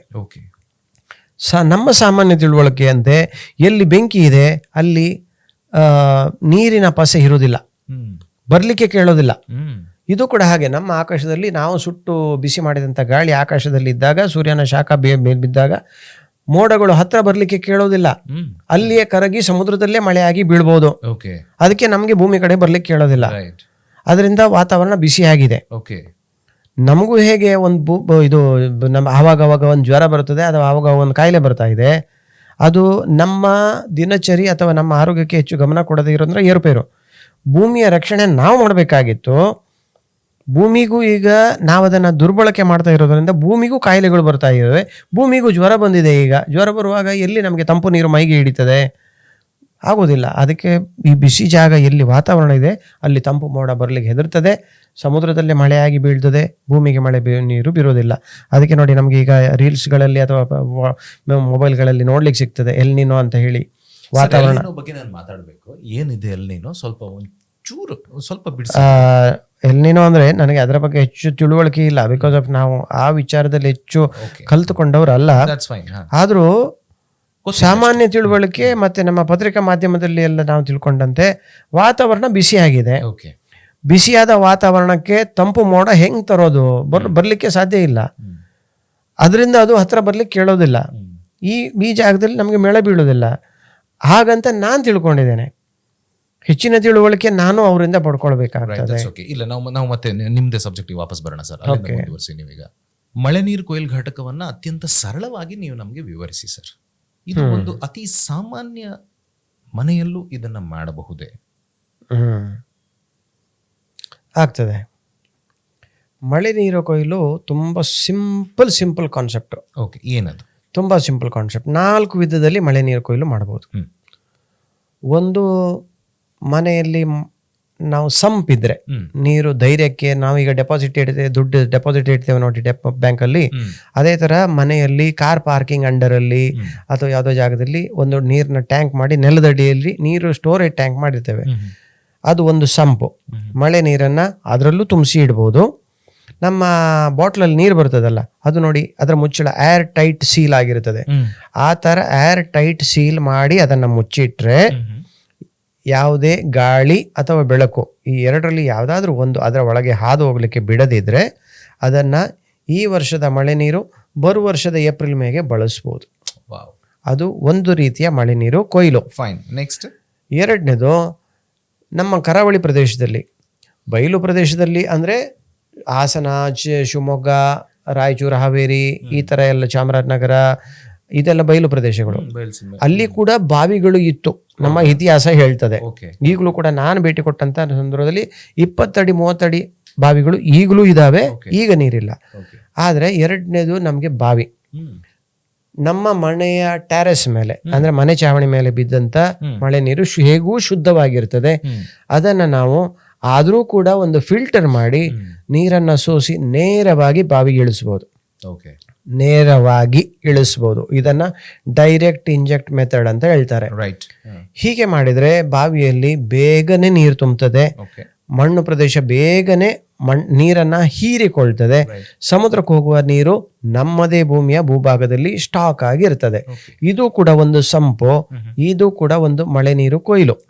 ಇದನ್ನ ಜಲ ಮರುಪೂರಣ ಅಂತ ಕೂಡ ಕರೀತಾರೆ. ಇಲ್ಲೊಂದು ಪ್ರಶ್ನೆ, ಮಳೆ ನೀರು ಕೊಯ್ಲು ಬೇರೆ, ಜಲ ಮರುಪೂರಣ ಬೇರೆ? ಹೌದು ಸರ್. ಇದರಲ್ಲಿ ಡಿಫ್ರೆನ್ಸ್ ತೋರಿಸ್ಬೇಕಾದ್ರೆ, ಮಳೆ ನೀರು ಕೊಯ್ಲು ಅಂದರೆ ಈಗ ಗದ್ದೆಯಲ್ಲಿ ಭತ್ತ ಕೊಯ್ಲಿಕ್ಕೆ ಬರುವಾಗ ಕೊಯ್ಲು ಮಾಡ್ಲಿಕ್ಕುಂಟು ಅಂತ ಒಂದು ಶಬ್ದ ಇದೆ. ಯಾಕಂದರೆ ಬೆಳೆದಂಥ ಬೆಳೆಯನ್ನು ಅದರನ್ನು ಏನು ಗರಿ ಗಿಡ ಸಮೇತ ಇದೆ, ಅದು ಗಿಡ ಮತ್ತು ಕಾಳು ಸಮೇತ ಇದೆ, ಅದನ್ನು ಕಡಿದು ಮನೆಗೆ ತಂದು ನಾನು ಕೊಯ್ಲು ಮಾಡ್ತೇನೆ ಅಂದ್ರೆ ಶೇಖರಣೆ ಮಾಡೋದು. ಅದು ಮಳೆ ನೀರು ಕೊಯ್ಲು. ಅಂದ್ರೆ ನೀರನ್ನ ಶೇಖರಣೆ ಮಾಡೋದು, ಅದು ಮಳೆ ನೀರು ಕೊಯ್ಲು. ಜಲ ಮರುಪೂರಣ ಅಂದರೆ ನೆಲದಲ್ಲಿ ಈಗಾಗಲೇ ನಾವು ಬಾವಿ ಮುಖಾಂತರ, ಬೋರ್ವೆಲ್ ಮುಖಾಂತರ ನೀರು ಹೊರಗಡೆ ತೆಗೆದು ನಾವು ಬಳಕೆ ಮಾಡಿದೀವಿ. ಬಳಕೆ ಮಾಡಿದ ನೀರು ಚರಂಡಿ ಮೂಲಕ, ನದಿ ಮೂಲಕ ಸಮುದ್ರಕ್ಕೆ ಹೋಗಿದೆ, ಭೂಮಿಗೆ ಮತ್ತೆ ಪುನಃ ಹೋಗ್ಲಿಲ್ಲ, ಅದು ಖಾಲಿ ಇದೆ. ಅದಕ್ಕೆ ಜಲ ಅಂದ್ರೆ ಮಳೆ ನೀರು, ಮರು ಅಂದ್ರೆ ಪುನಃ, ಪೂರಣ ಅಂದ್ರೆ ತುಂಬಿಸೋದು. ಅದನ್ನ ಜಲ ಮರುಪೂರಣ ಅಂತ ಹೇಳ್ತಾರೆ. ಅದನ್ನ ಬಾವಿಗೂ ಮಾಡ್ಬೋದು, ಬೋರ್ವೆಲ್ಗೂ ಮಾಡಬಹುದು. ಅದನ್ನ ತಪ್ಪಿದ್ರೆ ಇಂಗು ಗುಂಡಿ ಕೂಡ ಮಾಡಬಹುದು. ಇದೊಂದು ಸಬ್ಜೆಕ್ಟ್ ಆಕ್ಚುಲಿ. ಇಂಗು ಗುಂಡಿ ಇದೊಂದು ಚಿನ್ನದಂತ ಸಬ್ಜೆಕ್ಟ್ ಸರ್, ಇಂಥದ್ರ ಬಗ್ಗೆ ಎಲ್ಲ ಹಾ ಅಲ್ವಾ? ಪಕ್ಕ ಇದು ಅವಿನಾಶ್ ಸರ್ ನೋಡಿ, ನಮ್ಮ ಹಳೆಯ ಕಾಲದಲ್ಲಿ ನಮ್ಮ ರೈತರು ಇರ್ಬೋದು ಅಥವಾ ನಮ್ಮ ಅಜ್ಜ ಅಜ್ಜಿ ಟೈಮಲ್ಲಿ ಅಂಥವರೆಲ್ಲ ಇರ್ಬೋದು, ಅವ್ರೇನಾಗಿತ್ತು ಅಂದರೆ ಅವರ ದಿನಚರಿಯಲ್ಲಿಯೇ ಮಳೆ ನೀರು ಕೊಯ್ಲು ದಿನಚರಿಯ ಒಂದು ಭಾಗ ಆಗಿತ್ತು. ಓಕೆ. ಓಕೆ, ಈಗ ಏನಾಗಿದೆ, ಅದೊಂದು ಎಕ್ಸ್ಟ್ರಾ ಭಾಗ ಆಗಿದೆ. ನಮ್ಮ ದಿನಚರಿಯಲ್ಲಿ ಇಲ್ಲ, ಮಳೆ ನೀರು ಕೊಯ್ಲು ಮಾಡಬೇಕು ಅಂತ ದಿನಚರಿಯಲ್ಲಿ ಇಲ್ಲ. ಈಗ ಅದು ಒಂದು ಹೊಸ ಪಾರ್ಟ್ ಅಂತ ಆಗಿದೆ. ಮತ್ತೆ ಅದು ನಮಗೆ ಒತ್ತಡ ಆಗಿದೆ. ಅದು ಬೇಕಾ? ಹೌದು, ಕರೆಕ್ಟು. ಅದು ಬೇಕಾ? ಅದು ಬೇಕಂದ್ರೆ ಸರ್ಕಾರ ಮಾಡ್ಬೇಕು, ನಾವಲ್ಲ. ಈ ತರ ಕೂಡ ಆಗಿದೆ. ಮತ್ತೆ ನಾವೊಂದು ಮನೆ ಕಟ್ಟಿ ಟ್ಯಾಕ್ಸ್ ಕಟ್ತೀವಿ ಅಂತ ಅಂದ್ರೆ ಸರ್ಕಾರ ನೀರನ್ನು ಪೂರೈಸಬೇಕು. ಈ ತರ ಎಲ್ಲ ನಮ್ದು ಮೈಂಡ್ ಸೆಟ್ ಆಗಿದೆ. ನಾನು ಹಿಂದಿನ ಪಾಯಿಂಟಿಗೆ ಬರ್ತೇನೆ. ನಾನು ಈಗ ಮಳೆ ನೀರು ಕೊಯ್ಲು 4 ಪಾಯಿಂಟ್ ಅಂತ ಹೇಳಿದ್ವಿ. ಅದರಲ್ಲಿ ಒಂದು ಸಂಪು, 2ನೇದು ಬಾವಿ ವಿವರಣೆ ಕೊಟ್ಟೆ, 3ನೇದು ಕೊಳವೆ ಬಾವಿ. ಇಂಗ್ಲಿಷ್ ಭಾಷೆಯಲ್ಲಿ ಬೋರ್ವೆಲ್ ಅಂತ ಹೇಳ್ತಾರೆ, ಕನ್ನಡ ಭಾಷೆಯಲ್ಲಿ ಕೊಳವೆ ಬಾವಿ. ನೋಡಿ, 3 ಲೇಯರ್ಸ್ ನೀರಿದೆ ನಮ್ಮ ಭೂಮಿ ಮೇಲೆ. ಇದು ನದಿ ನೀರು, ಕೆರೆ ನೀರು, ನೆಲದ ಮೇಲೆ ಇರುವಂಥ ನೀರು ನಮಗೆ ಕಣ್ಣಿಗೆ ಕಾಣ್ತದೆ, ಅದು ಫಸ್ಟ್ ಲೇಯರ್ ನೀರು. 2ನೇ ಲೇಯರ್ ನೀರಿದೆ, ಅದು ಶಿಲಾಪದರಕ್ಕಿಂತ ಮೇಲೆ, ಮೇಲ್ಪದರಕ್ಕಿಂತ ಕೆಳಗೆ ಮಧ್ಯಭಾಗ, ಅಂದರೆ ಬಾವಿ. 20 ಫೀಟ್ 30 ಫೀಟ್ ಆಳಕ್ಕೆ ಹೋಗ್ತೀವಲ್ಲ, ಶಿಲೆ ಇರುವವರೆಗೆ ಹೋಗ್ತೀವಲ್ಲ, ಅದು 2ನೇ ಹಂತದ ನೀರು, ಬಾವಿಯ ಹಂತದ ನೀರು. 3ನೇ ಹಂತದ ನೀರಂತ ಇದೆ. ಬಾವಿ ಆದಮೇಲೆ ಶಿಲೆ ಸಿಗ್ತದೆ. ಬೋರ್ವೆಲ್ ತೆಗೆಯೋದಾದರೆ ಮಣ್ಣಿನ ಭಾಗ ದಾಟಿ ಶಿಲೆಯನ್ನು ಕೊರೆದು ತೂತು ಮಾಡಿ ಪಾತಾಳದಲ್ಲಿ ನೀರು ಸಿಗ್ತದೆ, ಅದು 3rd ಲೇಯರ್ ನೀರು. ಫಸ್ಟ್ ಲೇಯರ್ ನೀರು ನದಿ ನೀರು, ಕೆರೆ ನೀರು. 2nd ಲೇಯರ್ ನೀರು ಬಾವಿ ನೀರು. 3rd ಲೇಯರ್ ನೀರು ಬೋರ್ವೆಲ್ ನೀರು. ಬಾವಿಗೆ ಮತ್ತೆ ಬೋರ್ವೆಲ್ಗೆ ನಾವು ಜಲ ಮರುಪೂರ್ಣ ಹೇಳೋದು. ಅದನ್ನು ಎರಡನ್ನೂ ಕೂಡ ಡೈರೆಕ್ಟ್ ಇಂಜೆಕ್ಟ್ ಮೆಥಡಲ್ಲಿ ಮಾಡಬಹುದು. ಈ 3 ವಿಧಾನಗಳು, ಒಂದು ಸಂಪಿಗೆ, ಬಾವಿಗೆ, ಬೋರ್ವೆಲ್ಗೆ. 4ನೇ ವಿಧಾನ ಉಂಟು, ಇದು ದೊಡ್ಡ ದೊಡ್ಡ ತೋಟ ಇದ್ದವರಿಗೆ. ಇದನ್ನ ಇಂಗುಗುಂಡಿ ಅಂತಾರೆ. ಇಂಗುಗುಂಡಿ ವಿಚಾರಗಳು ನಮ್ಮ ಹಳೆಯ ಜನರಲ್ಲಿ ಅಥವಾ ನಮ್ಮ ಹಿರಿಯರಲ್ಲಿ ಅದು ಕಾಮನ್ ಆಗಿತ್ತು. ಇಂಗುಗುಂಡಿ ಗದ್ದೆ ತೋಟವೂ ಕೂಡ ಇದು ಭತ್ತದ ಗದ್ದೆ ಕೂಡ ಇಂಗುಗುಂಡಿನೇ. ಒಂದು ಕೆರೆ ಕೂಡ ಇಂಗುಗುಂಡಿನೇ. ಅಥವಾ ಕೆಲವರಿಗೆ ಒಂದು 20 ಸೆನ್ಸ್ 50 ಸೆನ್ಸ್ ಇದೆ, ಅವರು ಕೂಡ ಒಂದು ಸಣ್ಣದಾದ ಕೆರೆ ಮಾಡ್ತಾರೆ, ಅದು ಕೂಡ ಇಂಗುಗುಂಡಿನೇ. ಆದರೆ ಈಗಿನ ಕಾಲಾವಧಿಯಲ್ಲಿ ಇಂಗುಗುಂಡಿಗಿಂತ ಬಾವಿಗೆ ಮತ್ತು ಬೋರ್ವೆಲ್ಗೆ ಮಳೆ ನೀರು ಕೊಡೋದು ತುಂಬ ಅಗತ್ಯ ಅಂತ ನನಗನ್ನಿಸ್ತದೆ. ಯಾಕೆ ಅಂತ ವಿವರಣೆ ಕೊಡ್ತೇನೆ ನೋಡಿ. ನಾವು ಈಗಿನ ಜನಗಳು ತುಂಬಾ ಅವಸರದವರು, ಹೌದು, ರಿಸಲ್ಟ್ ಬೇಗ ಬರಬೇಕು. 2ನೇದು ತುಂಬಾ ಬೇಕು, ಸ್ವಲ್ಪ ಬೇಕಲ್ಲ. ಇವತ್ತು ನನಗೆ ಎಷ್ಟು ಊಟ ಮಾಡ್ಲಿಕ್ಕೆ ಬೇಕು ಅಷ್ಟಲ್ಲ, ತಿಂಗಳುಗಟ್ಟಲೆದು ಇವತ್ತೇ ಸಿಗಬೇಕು, ಅಷ್ಟು ಅವಸರದವರು. 3ನೇದು ನಾನು ಸ್ವಲ್ಪ ಉದಾಸೀನಗಳು. ನಮಗೆ ಆಫೀಸ್ ಕೆಲಸ ಇದೆ, ಮೇಂಟೆನೆನ್ಸ್ ಕೆಲಸ ಬೇಡ. ಆ ಮೇಂಟೆನೆನ್ಸ್ ಮಾಡೋದು ನಾವಿಲ್ಲಿ ತುಂಬಾ ಕಡಿಮೆ ರೀತಿಯಲ್ಲಿ ಮಾಡ್ಲಿಕ್ಕಾಗ್ತದೆ. ಈಗ ಮಳೆ ನೀರು ಕೊಯ್ಲು ಮಾಡುವಂಥ ವಿಚಾರದಲ್ಲಿ ಮಾತಾಡ್ಬೇಕಂತಾದ್ರೆ ಡೈರೆಕ್ಟ್ ಇಂಜೆಕ್ಟ್ ಮೆಥಡಲ್ಲಿ ಮಾಡಿದ್ರೆ ನಮಗೆ ಬೇಗ ರೀಚಾರ್ಜ್ ಆಗ್ತದೆ, ಮ್ಯಾಕ್ಸಿಮಮ್ ಕ್ವಾಂಟಿಟಿ ರೀಚಾರ್ಜ್ ಆಗ್ತದೆ, ಲೆಸ್ ಮೇಂಟೆನೆನ್ಸ್ ಕೂಡ ಈಗ ಟೆಕ್ನಾಲಜಿ ಮಾಡ್ಬೋದು. ಅಷ್ಟು ರೀತಿಯಲ್ಲಿ ಒಂದು ವಿಸಿಬಲ್ ಎಲ್ಲ ಪ್ರಕ್ರಿಯೆಗಳು ಕಣ್ಣಿಗೆ ಕಾಣುವಂಥ ರೀತಿಯಲ್ಲೂ ಕೂಡ ಈಗ ಡಿಸೈನ್ ಮಾಡ್ಬೋದು. ಯಾಕಂದರೆ ನಮಗೆ ಸಿನಿಮಾ ನೋಡುವಾಗ ಬೇಗ ಅರ್ಥ ಆಗ್ತದೆ. ಸಿನಿಮಾದ ಪರದೆ ಹಿಂದ್ಗಡೆ ಡೈರೆಕ್ಟ್ಗಳು, ಮ್ಯೂಸಿಕ್ ಡೈರೆಕ್ಟ್ಗಳು ಹಾಡಿದ್ದು ಅವರೆಲ್ಲ ಕಾಣೋದಿಲ್ಲ, ಬಟ್ ಮುಂದೆ ಹಾಡೋದು ಎಲ್ಲ ಕಾಣೋದು. ಅದೇ ರೀತಿಯಲ್ಲಿ ಈ ಪ್ರಕ್ರಿಯೆ ಮಾಡಿನಿಂದ ಪೈಪ್ ಮೂಲಕ ಬೋರ್ವೆಲಿಗೆ ಬರೋದು ಅಥವಾ ಬಾವಿಗೆ ಬರೋದು, ಅಲ್ಲಿ ಇಳಿಯೋದು, ಬೀಳೋದು, ಅದು ತುಂಬೋದು, ಅದು ಇಳಿಯುವಾಗ ನಮಗೆ ಅರ್ಥ ಆಗೋದು ಭೂಮಿ ಒಳಗಡೆ ತುಂಬ್ತಾ ಉಂಟು. ಈ ಪಿಕ್ಚರ್ ಮುಂದೆ ಕಾಣಬೇಕು. ಇದೆಲ್ಲ ಈ ರೀತಿಯಲ್ಲಿ ಈಗ ವೈಜ್ಞಾನಿಕ ರೀತಿಯಲ್ಲಿ ಹೊಸ ವಿಧಾನದಲ್ಲಿ ಮಾಡ್ಬೋದು. ಹಳೆ ರೀತಿಯಲ್ಲಿ ಕೂಡ ಇತ್ತು, ಅದು ತುಂಬ ಫೇಲ್ಯೂರ್ ಆಗಿ ಬರ್ತಾ ಇದೆ. ಯಾಕಂದರೆ ಅದು ಮೇಂಟೆನೆನ್ಸ್ ಇಲ್ಲ. ಈಗಿನ ನನ್ನ ಹೊಸ ಪದ್ಧತಿಯಲ್ಲಿ ಮೇಂಟೆನೆನ್ಸ್ ತುಂಬ ಕಡಿಮೆ. ನಮಗೆ ಮೇಂಟೆನೆನ್ಸ್ ಮಾಡ್ಲಿಕ್ಕೂ ಬೇಡ ಆದ ಜನಗಳು ನಾವು ಮಾಡಿ ಅದರಷ್ಟಕ್ಕೆ ಬಿಟ್ಬಿಡುವರು. ಆ ಟೆಕ್ನಾಲಜಿ ಕಡಿಮೆ ಅಂತ ಹೇಳ್ತೀರಾ ಅಥವಾ ಇಲ್ಲ ಅಂತ ಹೇಳ್ತೀರಾ? ಇಲ್ಲ ಅಂತ ಹೇಳಲಿಕ್ಕೆ ಬರೋದಿಲ್ಲ ಸರ್, ಮೇಂಟೆನೆನ್ಸ್ ಕಡಿಮೆ. ಹೌದು, ಮೇಂಟೆನೆನ್ಸ್ ತುಂಬಾ ಕಡಿಮೆ. ಈಗ ನನಗೆ ಕಾಯಿಲೆನೇ ಬರೋದಿಲ್ಲ ಅಂತ ಹೇಳಲಿಕ್ಕೆ ಆಗೋದಿಲ್ಲ. ಏನೋ ಕಾಯಿಲೆ ಬಂದಿಲ್ವಲ್ಲ, ನೋಡೋಣ ಒಮ್ಮೆ ಡಾಕ್ಟರ್ ಹತ್ರ ಹೋಗೋಣ ಅಂತ ಒಂದು ಕೆಲವರು ಹೋಗೋದು ಕೂಡ ಇದೆ. ಅದೇ ಥರ ಇದನ್ನು ಕೂಡ ಒಮ್ಮೆ ಮೇಂಟೆನೆನ್ಸ್ ಮಾಡಬೇಕಾಗ್ತದೆ, ನೋಡಬೇಕಾಗ್ತದೆ. ನೋಡಿ, ಅಲ್ಲಿ ಯಾವ ರೀತಿ ಮೇಂಟೆನೆನ್ಸ್ ಮಾಡೋದು ಅಂತ ನೋಡ್ಬೇಕಂತಾದರೆ, ಬಾವಿಗೆ ಮತ್ತು ಬೋರ್ವೆಲ್ಗೆ ನಾವು ಮಳೆ ನೀರು ಬಿಡಬೇಕಾದ್ರೆ ಫಿಲ್ಟರ್ ಮಾಡಬೇಕು. ಅದು ಕಂಪನಿ ಫಿಲ್ಟರ್ಗಳು ಸಿಗ್ತವೆ, ನಾವು ಮನೆಯಲ್ಲಿ ಮ್ಯಾನುವಲ್ ಫಿಲ್ಟರ್ ಕೂಡ ಮಾಡ್ಬೋದು. ಯಾಕೆ ಫಿಲ್ಟರ್ಗಳ ಅಗತ್ಯ ಅಂತ ಕೇಳಿದ್ರೆ, ಪಾಪ ನೀವು ಪ್ರಶ್ನೆ ಕೇಳೋದನ್ನ ಬಿಟ್ಟು ನಾನೇ ಎಲ್ಲ ಹೇಳ್ತಾ ಇದ್ದೀನಿ. ನನಗೆ ಆಕ್ಚುಲಿ ನನ್ನ ಕೆಲಸ ಸುಲಭ ಮಾಡಿದ್ರಿ, ಯಾಕಂದ್ರೆ ಆ ಎಲ್ಲಾ ಪ್ರಶ್ನೆಗಳಿತ್ತು, ನನಗೆ ಉತ್ತರ ಸಿಗ್ತದೆ, ಸುಮ್ಮನೆ ಕೇಳ್ತಿದ್ರಿ. ಅದು ಯಾಕಂದ್ರೆ ನನಗೆ ನಿಮಗೂ ಬೇಸರ ಮಾಡ್ಲಿಕ್ಕೆ ಬೇಡ, ನೀವು ನನ್ನನ್ನು ಮಾತುಕತೆಗೆ ಕರೆದಿದ್ದೀರಿ. ಈಗ ಫಿಲ್ಟ್ರೇಷನ್ ಯಾಕೆ ಇಂಪಾರ್ಟೆಂಟ್ ಅಂತ ಕೇಳಿದ್ರೆ, ನಾನು ಯಾವ ಊರು ಅಂತ ಹೇಳೋದಿಲ್ಲ, ಒಂದು ಅರಣ್ಯ ಇಲಾಖೆಯವರು ಹಿರಿಯ ಅಧಿಕಾರಿಗಳು ನನ್ನನ್ನು ಕರೆದ್ರು. ನನ್ನ ಹತ್ರ ಕೇಳಿದ್ರು, ಜೋಸೆಫ್ ಸರ್, ನಮ್ಮ ಬಾವಿಗೆ ನಾವು ಮಳೆ ನೀರು ಕೊಯ್ಲು ಮಾಡಿದ್ವಿ, ಆದ್ರೆ ನೀರು ಬಿಟ್ಟು ಕೂಡಲೇ ಬಾವಿ ಎಲ್ಲ ಹಾಳಾಗಿದೆ ನೋಡಿ, ನೀರು ವಾಸನೆ ಬರ್ತಾ ಇದೆ, ಬರ್ಬೋದಾ ಅಂತೇಳಿ. ನಾನು ಅವರ ಅರಣ್ಯ ಇಲಾಖೆಯ ಆಫೀಸಿಗೆ ಹೋಗ್ಬೇಕಾದ್ರೆ 180 ಕಿಲೋಮೀಟರ್ ಹೋಗ್ಬೇಕು. ಎಲ್ಲಿ ಅಂತ ಕೇಳಬೇಡಿ, ಪಾಪ ಒಳ್ಳೆ ಅಧಿಕಾರಿಗಳು, ಒಳ್ಳೆ ಕಚೇರಿ ಅದು. ಬಟ್ ಅಲ್ಲಿ ಹಾಗೆ ಆಯಿತು. ಯಾಕೆ ಹಾಗೆ ಆಯಿತು ಅಂತ ಕೇಳಿದ್ರೆ, ಅಲ್ಲಿ ಹೊಸ ಹುಡುಗರು, ಈಗ ಸಣ್ಣ ಪುಟ್ಟ ಹುಡುಗರು, ಜಸ್ಟ್ ಜಾಯ್ನ್ ಆದ ಹುಡುಗರು ಅರಣ್ಯ ಇಲಾಖೆ ಅಧಿಕಾರಿಗಳಾಗಿದ್ರು. ಅವರು ಮಳೆ ನೀರು ಕೊಯ್ಲು ಮಾಡ್ಬೇಕಂತ ಹೇಳಿ ಮಾಡಿ ಬಿದ್ದಂಥ ಮಳೆ ನೀರನ್ನು ಎಲ್ಲ ತಂದು ಬಾವಿಗೆ ಬಿಟ್ಟುಬಿಟ್ರು, ಫಿಲ್ಟರ್ ಮಾಡಲಿಲ್ಲ. ನಾನು ಹೋಗಿ ನೋಡಿದಾಗ ಆ ನೀರು ವಾಸನೆ ಬರ್ತದೆ, ಬಾವಿ ನೀರು. ಅವ್ರಿಗೆ ಒಂದೇ ಬಾವಿ, ಕುಡಿಲಿಕ್ಕೆ ನೀರು ಅದೇ ಬಳಕೆ ಮಾಡಬೇಕಾಗಿತ್ತು, ಆಗ್ತಿರ್ಲಿಲ್ಲ. ಅಲ್ಲಿ ಏನಾಯಿತು ಅಂತಂದರೆ, ಇದು ನೀರು ವಾಸನೆ ಬರ್ತಿತ್ತು. ನಾನು ಪರೀಕ್ಷೆ ಮಾಡಿ ನೋಡಿದಾಗ ಬೇರೆ ಬೇರೆ ಜಾತಿಯ ಎಲೆಗಳು ಎಲ್ಲ ಅದರ ಒಳಗೆ ಹೋಗಿ ಬಿದ್ದಿವೆ, ಬಾವಿ ಒಳಗೆ. ಅದು ಕೊಳ್ತಿದೆ, ಆ ಎಲೆಯ ರಸ ಗಿಸ ಎಲ್ಲ ಆ ನೀರಿಗೆ ಸೇರ್ಕೊಂಡಿದೆ. ಒಂದು. ಎರಡನೇದು, ಎಲೆಯ ಹಿಂಭಾಗದಲ್ಲಿ ಕೀಟಗಳು ಮೊಟ್ಟೆ ಇಡ್ತವೆ, ಎಲೆಯ ಅಡಿಭಾಗದಲ್ಲಿ. ಅದು ಕೂಡ ಎಲೆ ಉದುರುವಾಗ ಅದರ ಜೊತೆಗೆ ಬಿದ್ದು ಹೋಗಿ ಆ ಕೀಟಗಳು, ಚಿಟ್ಟೆ ಮರಿ ಎಲ್ಲ ನೋಡಿದ್ರಲ್ಲ, ಮಾಂಸ ಇರ್ತದೆ, ಅದು ಕೂಡ ಬಾವಿಗೆ ಹೋಗಿ ಆ ಒಂದು ವಾಸನೆ ಬಂದಿದೆ. ಪಾಪ ಅವ್ರಿಗೆ ಕುಡಿಲಿಕ್ಕಿಲ್ಲ. ಆಮೇಲೆ ನಾನು ಹೇಳಿದೆ, ಫಿಲ್ಟರ್ ಎಲ್ಲಿದೆ? ಫಿಲ್ಟರ್ ಮಾಡಲಿಲ್ಲ, ಮಾಡಿಂದ ಡೈರೆಕ್ಟ್ ಬಿಟ್ಟಿದ್ದು. ಇಷ್ಟು ದೊಡ್ಡ ಅರಣ್ಯ, ನಿಮ್ಮ ಕಚೇರಿಯ ಮೇಲ್ಭಾಗದಲ್ಲಿ ದಟ್ಟವಾದ ಅರಣ್ಯ ಉಂಟು, ಅದರದ್ದೆಲ್ಲ ಎಲೆ ಅದರಲ್ಲಿ ಉಂಟಲ್ಲ. ಫಿಲ್ಟರ್ ಬೇಕಲ್ಲ ಅಂದರು. ನೋಡಿ, ಇಲಾಖೆಯಲ್ಲಿ ಇದ್ರೂ ಕೂಡ ಕೆಲವರಿಗೆ ಲ್ಯಾಕ್ ಆಫ್ ನಾಲೆಜ್ ಅಂದರೆ ಇದೆ. ಇಲ್ಲ, ಫಿಲ್ಟರ್ ತುಂಬ ಅಗತ್ಯ. ಯಾಕಂದರೆ ನೀರು ಬೇರೆ ಆಗಬೇಕು, ಕಸ ಕಡ್ಡಿ ಬೇರೆ ಆಗಬೇಕು. ನೀರು ಮಾತ್ರ ಬಾವಿಗೆ ಹೋಗಬೇಕು, ಕಸ ಕಡ್ಡಿ ಇಲ್ಲಿ ಸೋಸಿಕೊಂಡು ಅದನ್ನು ಗೊಬ್ಬರಕ್ಕೋ ಅಥವಾ ಎಲ್ಲಿಗೋ ಬೇರೆ ಕಡೆ ಉಪಯೋಗ ಮಾಡಲಿಕ್ಕೆ, ಹೀಗೆ ಸಪ್ರೇಷನ್ ಆಗಿ ಬೇಕು. ಬೋರ್ವೆಲ್ಗೂ ಕೂಡ ಹಾಗೆ. ಈಗ ಬಾವಿಗೆ ಕಸ ಹೋದರೆ ತೆಗಿಸ್ಬೋದು, ನಾಳೆ ಜನ ಇಳಿಸ್ಬೋದು. ಬೋರ್ವೆಲ್ಗೆ ಕಸ ಹೋದರೆ ನಾಳೆ ಬೋರ್ವೆಲ್ಲೇ ಚೋಕ್ ಆಗ್ತದೆ.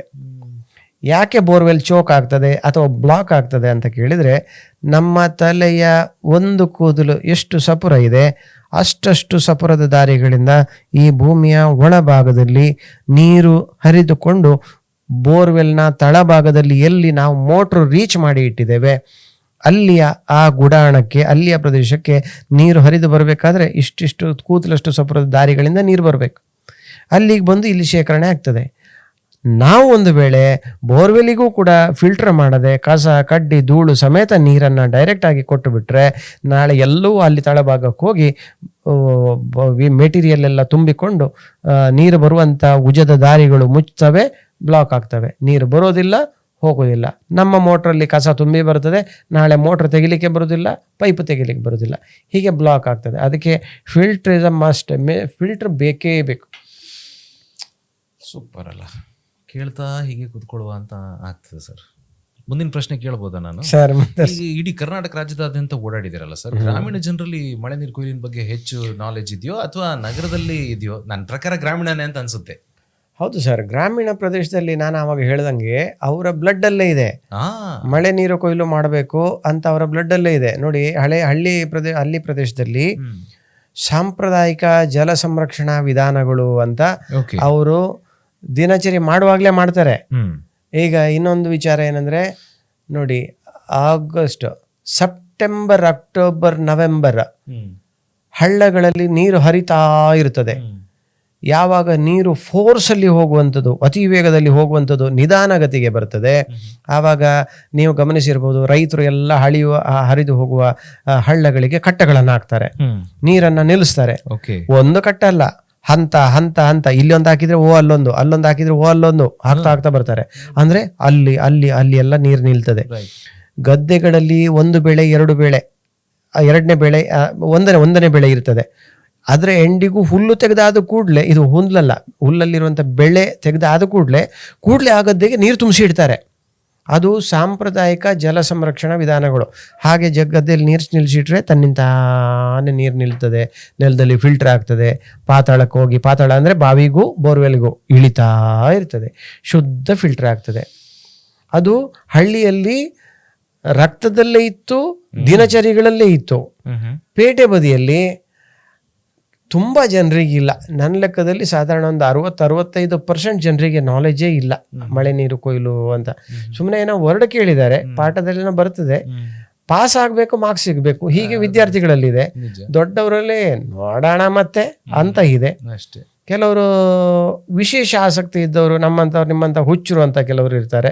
ಅಂಥವ್ರಾದರೆ ಮನೆಯಲ್ಲಿ ಪಕ್ಕ ಮಾಡಿದವರು ಅಂತ ಇರ್ತಾರೆ. ಅಲ್ಲ, ಹೌದೌದು, ಪಕ್ಕ. ನಾನು ಅಂಥವ್ರನ್ನ ಹುಚ್ಚರು ಅಂತಾನೆ ಕರೆಯೋದು. ಈ ಹುಚ್ಚರು ಇರೋದ್ರಿಂದ ಈಗ ನೀರಿದೆ ಸರ್. ಈ ಕಾಮನ್ ಪೀಪಲ್ ಅಥವಾ ಆಸಕ್ತಿ ಇಲ್ಲದಂಥ ಜನಗಳು ಏನಾದರೂ ಇದಾರಂತಾದ್ರೆ ಅವರಿಂದ ಅಲ್ಲ ನೀರು ತುಂಬಿದ್ದು. ಈ ನಡುವೆ ಒಂದು ಪ್ರಶ್ನೆ, ಬಿಫೋರ್ ಆ ಪಾಯಿಂಟ್ ಬಂತು, ಅದಕ್ಕೆ ನಂಗೆ ಮತ್ತೆ ಮರ್ತು ಹೋಗ್ಬಾರ್ದು ಅನ್ನೋ ಕಾರಣಕ್ಕೆ ಸಾರಿ ನಿಮ್ಮನ್ನು ಬ್ರೇಕ್. ಮುಂದಿನ 10-15 ವರ್ಷಗಳಲ್ಲಿ ಪ್ರತಿ ಮನೆಯಲ್ಲೂ ಮಳೆ ನೀರು ಕೊಯ್ಲು ಘಟಕ ಅನಿವಾರ್ಯ ಆಗ್ಬೋದಾ? ಮುಂದಿನ 10-15 ವರ್ಷ ಬೇಡ ಸರ್. ಈಗಲೇ ನೀವು ಈಗ ಫಾರ್ ಎಕ್ಸಾಂಪಲ್ 9 ತಿಂಗಳ ನಂತರ ನಿಮಗೆ ಮಗು ಬರ್ತದೆ ಅಂತ ಒಂದು ಗೊತ್ತಾಗ್ತದೆ ನಮಗೆ. ನಾವು ಇವತ್ತು ಬೀಜ ಹಾಕಿ ದಿನದಿಂದಲೇ ರೆಡಿ ಮಾಡ್ತೇವಲ್ಲ, ಮಗು ಬರ್ತದೆ, ಅದಕ್ಕೆ ತಯಾರಿಗಳು, ತಾಯಿ ಆರೋಗ್ಯ, ಅಥವಾ ನಾಡ್ದು ಬರೋ ಗೊತ್ತು, ಮಗು ಹೊರಗೆ ಬರಲಿಲ್ಲ ಆವಾಗಲೇ ತೊಟ್ಲು, ಆವಾಗ ಡಾಕ್ಟ್ರು ಯಾರು, ಆವಾಗಲೇ ಆಸ್ಪತ್ರೆ ಯಾವುದು, ಯಾವ ಟ್ರೀಟ್ಮೆಂಟ್, ಒಂದು ಮೆಂಟಲಿ ಪ್ರಿಪೇರ್ ಆಗ್ತೇವೆ. 15 ವರ್ಷ ಯಾಕೆ ಹೋಗೋದು? ಈಗ 10-15 ವರ್ಷದಿಂದಲೇ ನಮಗೆ ಬರಗಾಲದ ಸೂಚನೆ ಕೊಡ್ತಾ ಇದೆ. ಅಂಕಿ ಅಂಶಗಳನ್ನು ತೆಗೀರಿ, ಹಿಂದ್ಗಡೆದು ಎಷ್ಟು ಮಳೆ ಬರ್ತಿತ್ತು, ಈಗ ಯಾಕೆ ಮಳೆ ನೋಡಿ. ಕೆಲವೊಂದು ವರ್ಷಗಳು, ಒಂದು 6-7 ವರ್ಷಗಳ ಹಿಂದೆ, 30 ವರ್ಷಗಳ ಹಿಂದೆ ಎಷ್ಟು ಮಳೆ ಬರ್ತಾ ಇತ್ತು ಅಷ್ಟೇ ಮಳೆ 6-7 ವರ್ಷಗಳ ಹಿಂದಿನವರೆಗೆ ಬಂದಿದೆ. ಈಗ ಮಳೆ ಕಡಿಮೆ ಫಿಸಿಕಲಿ ಕಾಣ್ತಾ ಇದೆ. ಅಂದರೆ ಮುಂದೆ ತೋರಿಸ್ತಾ ಇದೆ ಪ್ರಕೃತಿ, ಬರುವುದಿಲ್ಲ, ನೀನು ಉದಾಸೀನ ಮಾಡ್ತಾ ಇದ್ದಿ, ನನ್ನ ಕಡೆ ನಿನ್ನ ಗಮನ ಇಲ್ಲ, ನಾನು ಇಷ್ಟು ವರ್ಷ ಬರೆದಂಥ ಮಳೆ ಕೊಡ್ತಾ ಇದ್ರು ಕೂಡ ನೀನು ಮಳೆ ನೀರನ್ನು ತುಂಬಿಸ್ಲಿಲ್ಲ, ಅದಕ್ಕೆ ನೀನು ಬುದ್ಧಿ ಕಲಿಸ್ಬೇಕಂದ್ರೆ ನಾನು ಮಳೆ ನೀರು ಕಡಿಮೆ ಮಾಡ್ಬೇಕಂತ ಈಗಲೇ ಮಳೆ ತೋರಿಸ್ತಾ ಇದೆ ಮಳೆ. ಆದರೂ ಕೂಡ ನಾವು ಎಚ್ಚೆತ್ತುಕೊಳ್ಳಿಲ್ಲ. 10-15 ವರ್ಷದ ನಂತರದ ಮಳೆ ನೀರು ಕಂಪಲ್ಸರಿ ಬಿಟ್ಬಿಡಿ. ಈಗಲೇ ನೀವು ಕೆಲಸ ಮಾಡ್ತು ಅಂತಂದರೆ 10-15 ವರ್ಷ ನಂತರ ಅಟ್ಲೀಸ್ಟ್ ಈಗಿನ ಅವಧಿ ಆವಾಗ ಬರದಂತೆ ನೋಡ್ಕೊಳ್ಳಿ. ಆವಾಗ ಅದು ಬುದ್ಧಿವಂತಿಕೆ. ಸರ್, ನಿಮ್ಮ ಈ ಓಡಾಟದಲ್ಲಿ, ನಿಮ್ಮ ಅನುಭವದಲ್ಲಿ ನಿಮಗೆ ಒಂದು ಆಶ್ಚರ್ಯಕರ ಸಂಗತಿ ಯಾವುದಿದೆ ಸರ್, ಒಂದು ಹೇಳ್ಬೋದಾ? ಆಶ್ಚರ್ಯಕರ ಸಂಗತಿ ನೆಗೆಟಿವ್ ವಿಚಾರದಲ್ಲಿ ಇದೆ ಸರ್. ಇರ್ಲಿ ಹೇಳಿ. ಸರ್ಕಾರದಿಂದ ಅನುದಾನ ಬರ್ತದೆ, ನೀರು ಉಳಿತಾಯಗಳಿಗೆ, ನೀರಿನ ಸಮಸ್ಯೆಗಳ ಬಗ್ಗೆ, ಮಳೆ ನೀರು ಕೊಯ್ಲುಗಳ ಬಗ್ಗೆ ತರಬೇತಿಗಳನ್ನು ಕೊಡಲಿಕ್ಕೆ, ಮಾಹಿತಿಗಳನ್ನು ಕೊಡಲಿಕ್ಕೆ, ಫ್ರೂಟ್ಫುಲ್ ಆಗಿ ಕೊಡಲಿಕ್ಕೆ ಅನುದಾನ ಬರುತ್ತದೆ. ಅದು ಅದರ ಸದ್ಬಳಕೆ ರೀತಿಯಲ್ಲಿ ಅದು ಉಪಯೋಗ ಆದರೆ ತುಂಬ ಒಳ್ಳೆದಿತ್ತು. ಓಕೆ, ಓಪನ್ ಆಗಿ ಇಲ್ಲಿ ಹೇಳಲಿಕ್ಕೆ ಬರೋದಿಲ್ಲ. ತುಂಬ ದುಂದು ವೆಚ್ಚ ಆಗ್ತದೆ. ಕೆಲವೊಂದು ಕಡೆ ನನಗೆ ಗೊತ್ತಿದ್ದಂಗೆ ಅಧಿಕಾರಿಗಳೇ NGO ಮಾಡಿಕೊಂಡು ಅದನ್ನು ಮುಂದುಗಡೆ ತೋರಿಸದೆ ಹಿಂದುಗಡೆಯಿಂದ ಅದೇ NGOಗೆ ಬರುವಂತೆ ಮಾಡಿ, ಯಾವುದೋ ಕಾಟಾಚಾರಕ್ಕೆ ಒಂದು ಕಾರ್ಯಕ್ರಮವನ್ನು ಮಾಡಿದ್ದೇವೆ ಅಂತ ತೋರಿಸ್ಕೊಂಡು, ಅಧಿಕಾರಿಗಳು ಯಾರು NGO ಮಾಡಿದ್ದಾರೆ ಅವರೇ ಆ ದುಡ್ಡು ತಿಂದು, ಹೌದು ಹಂಗೆ ಮಾಡಿದ್ದಾರೆ. ನನಗೆ ಈಗ ಕರೀತಾರೆ, ಅಧಿಕಾರಿಗಳೇ ಕರೀತಾರೆ. ಯಾಕಂದರೆ ಅಧಿಕಾರಿಗಳ ತಂಡದ ಒಳಗಡೆ ಒಳ್ಳೆ ಅಧಿಕಾರಿಗಳು, ಡೆಡಿಕೇಟೆಡ್ ಇರುವಂಥ ಅಧಿಕಾರಿಗಳೇ ಇದ್ದಾರೆ ಆ ಕಾನ್ಸೆಪ್ಟ್ಗೆ. ಬಟ್ ಅದರ ಒಳಗೂ ಕೂಡ ಇದೇ ಸರ್ಕಾರದಲ್ಲಿರುವಂಥ ಕೆಲವು ಅಧಿಕಾರಿಗಳು NGO ಮಾಡಿಕೊಂಡು ಅನುದಾನ ಬಂದಿದ್ದು ಇದೇ NGOಗೆ ಕೊಟ್ಟಂತೆ ಮಾಡಿಕೊಂಡು, ಇದು ಜನರನ್ನ ಒಟ್ಟು ಮಾಡಿಕೊಂಡು ಕಾರ್ಯಕ್ರಮ ಕೊಟ್ಟಂತೆ ಮಾಡಿಕೊಂಡು ದಾಖಲೆಗಳಿಗೆ ಮಾಡ್ಕೊಂಡು ತೋರಿಸ್ದಂಗೆ ಆಗಿದೆ. ಇಲ್ಲಿ ಅವರಿಗೆ ಬಿಲ್ ಆದರೆ ಆಯಿತು, ದಾಖಲೆ ಆದರೆ ಆಯಿತು. ಹಂಗಲ್ಲ, ನೀವು ತರಬೇತಿ ಕೊಡಬೇಕಾದ್ರೆ ಬನ್ನಿ, ನೀವು 1 ಪೈಸೆ ಬೇಡ, ಒಂದು ತರಬೇತಿ ನಾನು ಫ್ರೀ ಕೊಡ್ತೇನೆ ಹೆಂಗೆ ಮಾಡೋದು ಅಂತ. ಪ್ರಾಕ್ಟಿಕಲ್, ನೀವು ಫೀಲ್ಡಲ್ಲಿ ಒಂದು ಗುಂಡಿ ತೆಗಿರಿ, ಬೋರ್ವೆಲ್ಗೆ ಜಲ ಮರುಪೂರಣ ಹೆಂಗೆ ಮಾಡೋದು ಅಂತ ಪ್ರಾಕ್ಟಿಕಲ್ ಕಣ್ಣ ಮುಂದೆ ನಿಂತು ತೋರಿಸಿ. ಯಾವ ಇಂಜಿನಿಯರಿಗಪ್ಪ ನೀವು ಮುಂದೆ ಬೋರ್ವೆಲ್ಗೆ ರೀಚಾರ್ಜ್ ಮಾಡೋದನ್ನು ಪ್ರಾಕ್ಟಿಕಲ್ ಮಾಡಿದ್ರಿ, ಒಂದು ದಾಖಲೆ ತೋರಿಸಿ ನೋಡೋಣ. ನೀವು ಬೋರ್ಡಲ್ಲಿ ಹಾಕ್ಕೊಂಡು ಹಿಂಗೆ ಮಾಡೋದು ಅಂತ ತೋರಿಸಿದ್ರೆ ಯಾವ ಇಂಜಿನಿಯರ್ ಹೋಗಿ ಫೀಲ್ಡಲ್ಲಿ ಮಾಡಿದಾನ? ಇಲ್ಲ. ಇದು ನೀವು ಕೇಳಿದ ಪ್ರಶ್ನೆಗೆ ಆಶ್ಚರ್ಯಕರ ಏನು ಆಗಿದೆ ಅಂತ ಕೇಳಿದಾಗ ಇದು ನನಗೆ ಆಶ್ಚರ್ಯಕರ. ಈಗ ಅಲ್ಲ ಸರ್, ಈಗ ಸಚ್ ಅನ್ ಇಂಪಾರ್ಟೆಂಟ್ ಸಬ್ಜೆಕ್ಟ್ ಇದು, ಅಂದರೆ ಇದು ತೀರಾ ಮುಖ್ಯವಾದಂಥ ಸಬ್ಜೆಕ್ಟ್. ಇದ್ರ ಬಗ್ಗೆ ಜನ ನೋಡಲ್ಲ, ಇದ್ರ ಬಗ್ಗೆ ಮಾತನಾಡಲ್ಲ. ಇದ್ರ ಬಗ್ಗೆ ಏನಾದರೂ ಮಾಡಬೇಕು ಅನ್ನೋವಂಥ ಮುಂದಿನ ಹೆಜ್ಜೆನೂ ಇಡಲ್ಲ. ಸರಿ, ಇದು ಹೇಗೆ ಗೊತ್ತಾ, ಈ ಕೊರೋನಾ ಬಂದಾಗ ಒಂದು ತುರ್ತು ಪರಿಸ್ಥಿತಿ ಬಂತಲ್ಲ, ಭಯಂಕರ. ಆಂಡ್ ಎಂಕಲ್ ನನ್ನ ಲೈಫ್ ಎಲ್ಲ ಫುಲ್ ಸೆಟ್ಲ್, ನಾವು ಇನ್ನು ನಾವು ಹೀಗೆ ಬದುಕೋದಿಲ್ಲ, ನಮ್ಮ ಬದುಕೇ ಚೇಂಜ್ ಆಗ್ಬೇಕು. ಯಾವನಿಗಾರು ನೆನಪಿದೆಯಾ ಈಗ? ಅಲ್ಲ, but what I'm trying to say is, ಎಂಥ ದೊಡ್ಡ ಕಾಳಜಿ ಇದು ಅಂತಂದರೆ, ಆ ಎ ಪಿ ಭಟ್ರ ಜೊತೆ ಈಗೇನು ಅವ್ರು ನನಗೆ ಯಾಕೆ ನೆನಪಾಗ್ತಾರೆ ಅಂತಂದರೆ, ಒಂದು ಫಾರಿನ್ ರಾಷ್ಟ್ರ ಇಂಗ್ಲೆಂಡ್ ಅಂತ ಅನಿಸುತ್ತೆ. ಈಗ ನಾವು ಜುಲೈ, ನಮ್ಮ ದೇಶದಲ್ಲಿ ಜುಲೈನೇ. ಮುಂದೆ ಮಾರ್ಚಲ್ಲಿ ಏನಾದರೂ ಸಮಸ್ಯೆ ಬರುತ್ತೆ ಅಂತಂದ್ರೆ ಅವ್ರು ಈಗ 50% ರೆಡಿಯಾಗಿರ್ತಾರಂತೆ, ಮೋರ್ ದನ್ 50% ರೆಡಿಯಾಗಿರ್ತಾರಂತೆ. ನಮ್ದು ಹಂಗಲ್ಲ, ಅರ್ಜೆಂಟ್ ಟಾಯ್ಲೆಟ್ ಬಂದಾಗ ಟಾಯ್ಲೆಟ್ ಹುಡ್ಕೋದು ಎಲ್ಲಿದೆ ಅಂತ ಆ ಪರಿಸ್ಥಿತಿಯಲ್ಲಿ ಇದ್ದೇವೆ ಸರ್ ನಾವು. ಅದಕ್ಕೆ ನಮಗೆ ಬಿಸಿ ತಾಗಲಿಲ್ಲ, ನಮಗೆ ಹೊಡೆತ ಬೀಳಲಿಲ್ಲ. ನೋಡಿ, ನನ್ನ ಪಾಠದಲ್ಲಿ ಒಂದು ವಿಚಾರ ಇದೆ, ಒಂದು ಸ್ಲೈಡ್ ಇದೆ. ಅದು ಏನು ಸ್ಲೈಡ್ ಅಂದರೆ, ಭೂಮಿಯ ಒಂದು ನೆಲ ಇದೆಯಲ್ಲ, ನೆಲಕ್ಕಿಂತ ಮೇಲೆ ಒಂದು ಮನೆ ಇದೆ. ಆ ಮನೆ ಕಟ್ಟಲಿಕ್ಕೆ ಬೆಲೆ 25 ಲಕ್ಷ ರೂಪಾಯಿ. ಅದೇ ಮನೆಯ ಅಂಡರ್ಗ್ರೌಂಡಲ್ಲಿ ಒಂದು ದೊಡ್ಡದಾದಂಥ ನೀರಿನ ಟ್ಯಾಂಕ್ ಇದೆ, ಅದರೊಳಗೆ ನೀರಿದೆ. ನನ್ನ PPT ಸ್ಲೈಡಲ್ಲಿ ಹಂಗಿದೆ, ಮೇಲ್ಗಡೆ ಮನೆ ಅಡಿಭಾಗದಲ್ಲಿ ದೊಡ್ಡದಾದ ನೀರಿನ ಟ್ಯಾಂಕ್. ಮನೆ ಎಷ್ಟಿದೆ? 25% ಏರಿಯಾ ಮನೆ. ಮನೆಯ ಅಡಿಭಾಗದಲ್ಲಿ 75% ನೀರು ಸ್ಟೋರೇಜ್ ಟ್ಯಾಂಕು. ಅಂದರೆ ಅರ್ಥ ಏನಾಯಿತು? ಒಂದು ಮನೆ ಕಟ್ಟಬೇಕಾದ್ರೆ 25 ಲಕ್ಷ ಖರ್ಚು ಮಾಡಬೇಕು, ನೀರಿನ ಟ್ಯಾಂಕ್ ಕಟ್ಟಬೇಕಾದ್ರೆ 75 ಲಕ್ಷ ಖರ್ಚಾಗ್ತದೆ. ಈ ಚಿತ್ರ ನಾನು ಯಾಕೆ ತೋರಿಸೋದು ಜನರಿಗೆ ಅಂತ ಕೇಳಿದ್ರೆ, ಅಥವಾ ನನ್ನ ಹತ್ರ ಕಲೀಲಿಕ್ಕೆ ಬಂದವರಿಗೆ ತೋರಿಸೋದಂದರೆ, ಇವತ್ತು ನಾವು ನದಿ ನೀರಿಗೆ, ಶುದ್ಧ ನೀರಿಗೆ ತ್ಯಾಜ್ಯ ನೀರನ್ನು ಸೇರಿಸ್ತಾ ಇದ್ದೀವಿ ಡೈರೆಕ್ಟಾಗಿ. ಒಂದು. ಎರಡನೇದು, ಮಳೆ ನೀರನ್ನು ನಾವು ಅಲ್ಲಲ್ಲಿ ಕಟ್ಟ ಹಾಕಿ ಹಿಡಿತಾ ಇಲ್ಲ ನಾವು ಜನಗಳು. ಸರ್ಕಾರ ಅಲ್ಲಲ್ಲಿ ಕೆಲಸ ಮಾಡ್ತಾ ಇದೆ, ನಾವು ಜನಗಳು ಹಿಡಿತಾ ಇಲ್ಲ. ಮೂರನೇದು, ಮಳೆ ನಮಗೆ ಬುದ್ಧಿ ಕಲಿಸ್ತಾ ಇದೆ, ಮಳೆ ಕಡಿಮೆ ಬರ್ತಾ ಇದೆ, ಅದು ಒಂದು. ಇನ್ನೊಂದು ಯೋಜನೆ ಅಂತ ಹೇಳಿದ್ರೆ ನೇತ್ರಾವತಿ ಯೋಜನೆ ಅಂತ ನಮಗೆ ಮಂಗಳೂರಿಗೆ ವಿಶೇಷವಾಗಿ ಇದು ಇನ್ನೊಂದು ಸಬ್ಜೆಕ್ಟ್ ಬಿಡಿ. ಅಲ್ಲಿಂದ ಬರ್ತಾ ಇರುವಂಥ ನೀರು, ಮಂಗಳೂರಿಗೆ ಬರುವಂಥ ನೀರು ಈಗ ಪುನಃ ಪಶ್ಚಿಮ ಘಟ್ಟ, ಇದು ಬಯಲು ಪ್ರದೇಶಕ್ಕೆ ವಾಪಸ್ ಗುಡ್ಡೆಗೆ ಕಳಿಸ್ತಾ ಇದ್ದಾರೆ. ಒಂದು, ನಾವು ಮಳೆ ನೀರು ಕೊಯ್ಲು ಮಾಡಲಿಲ್ಲ, ಒಂದು ಮಳೆ ಬರೋದು ಕಡಿಮೆ ಇದೆ, ಇನ್ನೊಂದು ಇದ್ದ ಶುದ್ಧ ನೀರಿಗೆ ತ್ಯಾಜ್ಯ ನೀರು ಸೇರಿಸ್ತಾ ಇದ್ದೀವಿ, ಇನ್ನೊಂದು ನಮ್ಮ ಪಾಲಿಗೆ, ನಮ್ಮ ಏರಿಯಾಗೆ ಬರುವಂಥ ನೀರನ್ನು ಗುಡ್ಡೆಗೆ, ಬೆಟ್ಟಕ್ಕೆ ವಾಪಸ್ ಕಳಿಸ್ತಾ ಇದ್ದೀವಿ.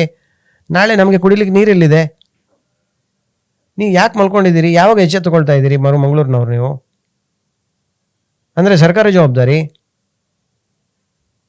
ನಾಳೆ ನೀರಿಲ್ಲ ಅಂತ ಹೇಳಿದ ಕೂಡಲೇ ನೀವು ಮಂಗಳೂರಿನವ್ರು ಹೇಳ್ತೀವಿ, ಮಂಗಳೂರಲ್ಲಿ ಎಲ್ಲಿ ಬಾವಿ ಇದೆ ಅಪ್ಪ ತೋರಿಸಿ.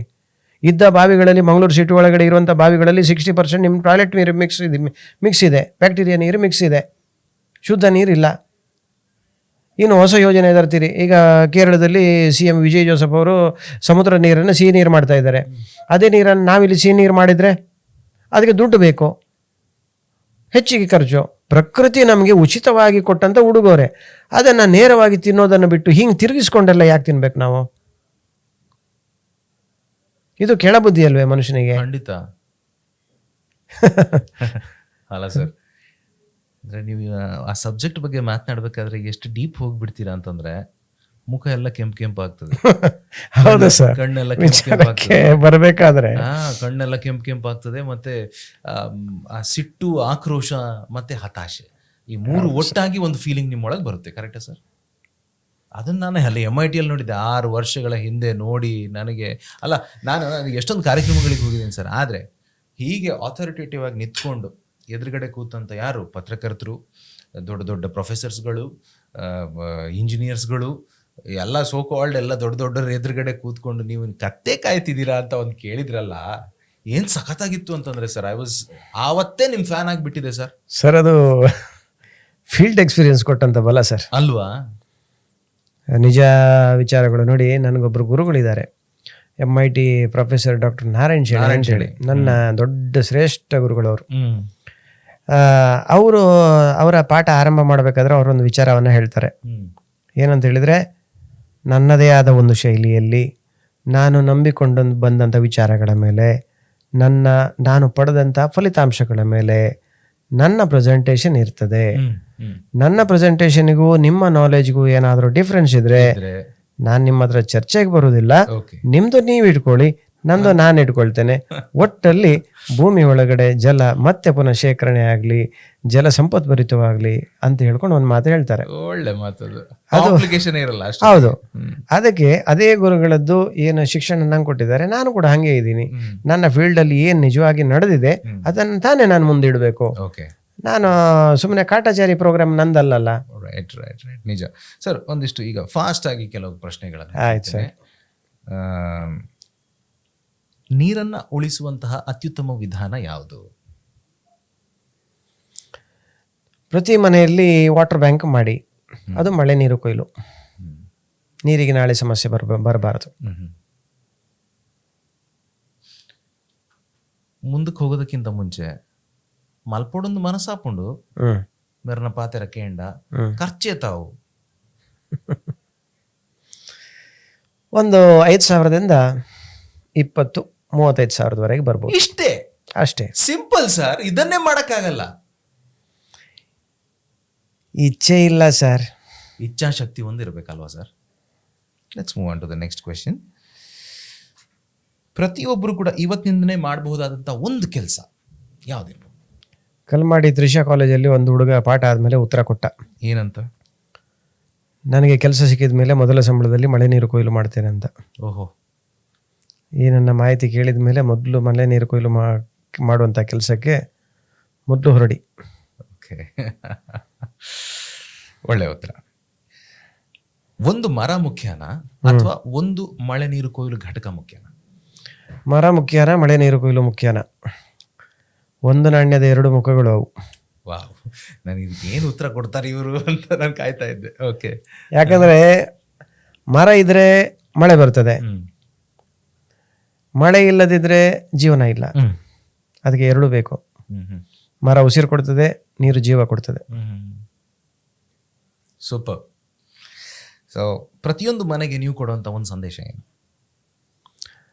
ಉಚಿತವಾಗಿ ಸಿಗುವಂಥ ನೀರನ್ನು ಬೇಕಾಬಿಟ್ಟು ಬಳಕೆ ಮಾಡಬೇಡಿ, ಹಿತಿಮಿತಿ ಇರಲಿ. ಅದು ಏನಾಗಿದೆ ಗೊತ್ತಾ, ಹಾಲು ಎಲ್ಲಿಂದ ಬರುತ್ತೆ? ಪ್ಯಾಕೆಟ್ ಅಲ್ಲಿ ಬರುತ್ತೆ. ನೀರು ಎಲ್ಲಿಂದ ಬರುತ್ತೆ? ನಮ್ಮ ಮನೆಯ ಟ್ಯಾಪ್ ಇಂದ ಬರುತ್ತೆ. ಆಮೇಲೆ ನಮ್ಗೆ ಈಗೊಂದು ಹೊಸದಾಗಿ ಬಂದಿದೆ, ನಿಮ್ಗೆ ಗೊತ್ತಿರ್ಬೋದು, ಮ್ಯಾನಿಫೆಸ್ಟೇಷನ್ ಮಾಡೋದಕ್ಕೆ ನಮ್ಗೆ ನೀರ್ ಬೇಕು ಹೇಳ್ತಾರೆ ತುಂಬಾ ಜನ. ಹಿಂಗೆ ಗ್ಲಾಸ್ ಹಿಡ್ಕೊಂಡು ಅದರಲ್ಲಿ ಸ್ವಲ್ಪ ನೀರು ಇರ್ಬೇಕಂತೆ, ನೀರಿಗೆ ಅಪಾರವಾದಂತ ಶಕ್ತಿ ಇದೆಯಂತೆ, ಆ ನೀರು ನಮ್ಮ ಮನಸ್ಸಿನ ಮಾತನ್ನ ಕೇಳುತ್ತಂತೆ. ಇರ್ಬೋದು, ನನಗೆ ಗೊತ್ತಿಲ್ಲ, ನಾನು ಅದನ್ನ ತಪ್ಪಾಗಿ ಹೇಳ್ತಾ ಇಲ್ಲ. ಅಂದ್ರೆ ವೆನ್ ಯು ನೋ ದ್ಯಾಟ್ ಆ ನೀರಿಗೆ ಅಷ್ಟು ಮಹತ್ವ ಇದೆ ಅನ್ನೋದನ್ನ ಗೊತ್ತಿದ್ದು ಕೂಡ, ಬಟ್ ಇದನ್ನ ಸರ್, ಈಗ ನಮ್ಮದೇ ಏರಿಯಾ, ನಾನು ವಾಸ ಇರುವಂತ ಏರಿಯಾದಲ್ಲಿ ಒಂದೇ ಒಂದು ಮಳೆ ನೀರು ಕೊಯ್ಲು ಘಟಕ ನಾನ್ ನೋಡಿಲ್ಲ. ಎಲ್ಲ ದೊಡ್ಡ ದೊಡ್ಡ ಮನೆಗಳೇ, ಡೈಲಿ ವಾಕಿಂಗ್ ಹೋಗ್ತೇವೆ, ನಾವು ನೋಡ್ತೇವೆ, ದೊಡ್ಡ ದೊಡ್ಡ ಮನೆಗಳೆಲ್ಲ ಕಟ್ತಾ ಇದ್ದಾರೆ ಸರ್, ಇನ್ನೂ ಕಟ್ತಾ ಇದ್ದಾರೆ. ದೊಡ್ಡ ಬನ್ನಿ ನನ್ನ ಜೊತೆಗೆ ಒಂದು ರೌಂಡ್ ಹೋಗೋಣ. ಅಬ್ಸಲ್ಯೂಟ್ಲಿ ಅಲ್ಲಿಲ್ಲ. ನಾನು 3 ವಿಚಾರ ನಿಮ್ಮ ಮುಂದೆ ಇಡಬೇಕಾಗ್ತದೆ ಈ ಪ್ರಶ್ನೆಗೆ. ಹೇಳಿ. ದೊಡ್ಡ ದೊಡ್ಡ ಮನೆಗಳಲ್ಲಿ ಮಳೆ ನೀರು ಕೊಯ್ಲು ಇಲ್ಲ. ಆ ದೊಡ್ಡ ದೊಡ್ಡ ಮನುಷ್ಯರಿಗೆ ಮಳೆ ನೀರು ಕೊಯ್ಲು ಅಂದ್ರೆ ಅದೊಂದು ಯಾರೋ ಚೀಪ್ ಬಡವರು ಮಾಡುವಂಥದ್ದು, ಮತ್ತು ಅದು ಚೀಪ್ ಕನ್ಸ್ಟ್ರಕ್ಷನು. ಮತ್ತು ನೀರು ಮಳೆ ನೀರು ನೇರವಾಗಿ ಕುಡಿಲಿಕ್ಕೆ ಅವರು ಒಪ್ಪಿಗೆ ಇಲ್ಲ, ಅವರು ಅಸಹ್ಯ ಪಡ್ತಾರೆ. ಅವರಿಗೆ ಅಕ್ವಾಗಾರ್ಡಿಂದನೇ ಬರಬೇಕು. ಆ ಥರನೇ ಇರಬೇಕು. ಆಮೇಲೆ ಶುದ್ಧ ನೀರು, ಇದನ್ನ ಮಾತ್ರ ನಾವು ಕುಡಿಯೋದು. ಹೌದು. ಮತ್ತು ನಾನು ಆ ಹೆಸರು ಹೇಳೋದಿಲ್ಲ, ಫಿಲ್ಮ್ ಆ್ಯಕ್ಟರ್ಸ್ಗಳೆಲ್ಲ ಏನೋ ಪೌಷ್ಟಿಕದಾಯಕ ನೀರು ಕುಡಿತಾರಂತೆ. ಹೆಸರು ಗೊತ್ತಿದೆ ನನಗೆ, ಹೇಳೋದಿಲ್ಲ, ಕಂಪನಿ ಹೆಸರು ಹಾಳಾಗ್ತದೆ ಪಾಪ. ಅವರು ದುಡಿಲಿ, ಎಷ್ಟೋ ಜನ ಕೆಲಸ ಮಾಡ್ತಾರೆ ಆ ನೀರಿನ ಹೆಸರಲ್ಲಿ. ಇನ್ ಕೆಲವರು 1 ಲೀಟರ್ ಬಾಟ್ಲಿಗೆ 2,000 ರೂಪಾಯಿ ಕೊಟ್ಟು ಕುಡಿಯೋರಿದ್ದಾರೆ. ಅದೇ ಫೀಲ್ ಗುಡ್ ಅಬೌಟ್ ಇಟ್. ಹೌದೌದು, ಅದು ಭಯಂಕರ. ಅದು ಮೆಂಟಲಿ ನೀರಿನಲ್ಲಿ ಪೌಷ್ಟಿಕ ಅಂಶ ಇದೆ, ಅದಕ್ಕೆ ದೇಹ ಉಬ್ಬಿತು, ಎಲುಬು ಗಟ್ಟಿ ಆಯ್ತು ಅಂತ ಏನೋ ಕಲ್ಪನೆ. ಅದು ಒಂದು ವಿಚಾರ. ಎರಡನೇದು, ನೀವಂದ್ರಿ ನೀರಿಗೆ ಒಂದು ವಿಶೇಷ ಬಲ ಇದೆ, ಹಿಂಗ್ ಇಟ್ಕೊಂಡು ಬೀಳಿದ್ರೆ ಅದನ್ನ ಫೀಲ್ ಕೊಡ್ತದೆ ಅಂತ. 2 ವಿಚಾರ ಮುಂದಿಡ್ತೇನೆ ನಾನು. ಬಹುಶಃ ನಿಮ್ಗೆ ನೆನಪಿರ್ಬೋದು, ಶಾಲೆಯಲ್ಲಿ ಬೆಳಿಗ್ಗೆ 9 ಗಂಟೆಗೆ ಅಸೆಂಬ್ಲಿ ಆಗುವಾಗ ಕೆಲವರು ತರಲಿ ತಿರುಗಿ ಬೀಳ್ತಿದ್ರು. ಅವರಿಗೆ ಕೂಡಲೇ ಆಂಬುಲೆನ್ಸು, ಆಸ್ಪತ್ರೆ ಎಲ್ಲ ಕರ್ಕೊಂಡು ಹೋಗ್ತಿರ್ಲಿಲ್ಲ. ಅಲ್ಲಿ ಸೈಡಲ್ಲಿ ಟ್ಯಾಪಲ್ಲಿ ನೀರು ತಂದಿಟ್ರೆ ಇಷ್ಟೇ ನೀರನ್ನು ತಂದು ಚಿಮುಕಿಸ್ತಿದ್ರು. ಪಾಪ ಹೆಣ್ಮಗು ಅದ ಹುಡುಗ ಆಗಲಿ, ತಲೆಗೆ ತಿರುಗಿ ಬಿದ್ದವನು ರಪ್ಪ ಕಣ್ಣು ಬಿಡ್ತಾನೆ, ರಪ್ಪ ಎಚ್ಚರಿಕೆ ಕೂತ್ಕೊಳ್ತಾನೆ. ಮತ್ತೆ ಹೋಗಿ ಲೈನಲ್ಲಿ ನಿಂತ್ಕೊಂಡ ಅಥವಾ ಅಲ್ಲಿ ಸೈಡಲ್ಲಿ ಹೋಗಿ ಕೂತ್ಕೊಂಡ. ರಪ್ಪ ಎಚ್ಚರಿಸಿದ ಯಾರು? ಇದೇ ನೀರು. ಆ ನೀರಿಗೆ ಅಷ್ಟು ಪವರ್ ಇದೆ. ಇನ್ನೊಂದು ವಿಚಾರ, ನಾವು ಎಲ್ಲಿಯಾದರೂ ಮನೆಯಲ್ಲಿ ಅಥವಾ ನಮ್ಮ ಖಾಸಗಿ ಅಥವಾ ಬಿಸ್ನೆಸ್ನಲ್ಲಿ ಅಥವಾ ಹೊರಗೆ ಎಲ್ಲಿಯಾಗೂ ಮನಸ್ಸಿಗೆ ನೋವಾದಾಗ ಏಕಾಂತತನ ಬಯಸಬೇಕಾದ್ರೆ ಒಂದೇ ಸಮುದ್ರದ ಬದಿ, ಒಂದೇ ನದಿ ಬದಿ ಅಥವಾ ವಿಸ್ತಾರವಾದ ಒಂದು ಕೆರೆ ಇರುವಂಥ ಕೆರೆ ಬದಿ ನೀರು ಇರುವ ಜಾಗದಲ್ಲಿ ಹೋಗಿ ಆರಾಮ್ಸೆ ಕೂತ್ಕೊಳ್ಳಿ. ಅದು ನಿಮಗೆ ಸುಖ ಕೊಡ್ತದೆ, ಅದು ನಿಮಗೆ ಜೊತೆ ಕೊಡ್ತದೆ, ಅದು ನಿಮ್ಮನ್ನು ಸಮಾಧಾನಗೊಳಿಸ್ತದೆ. ಕೊನೆ ಸಂದರ್ಶನದ ಕೊನೆಯಲ್ಲಿ ನಿಮ್ಮ ಮುಖದಲ್ಲಿ ನಗು ಬರ್ತಿದೆ. ಬಹುಶಃ ನನಗೆ ಈ ನಿಮ್ಮ ಮುಖಾಂತರ ಅವಿನಾಶ್, ನಿಮ್ಮ ಮುಖಾಂತರ ಏನು ಈ ಸಂದರ್ಶನ ಹಾಕ್ಕೊಂಡಿದ್ದೀರಿ, ತುಂಬ ಒಳ್ಳೆ ಖುಷಿ ಕೊಟ್ಟಂಥ ಒಂದು ಸಂದರ್ಶನ ಇದು ನನಗೆ.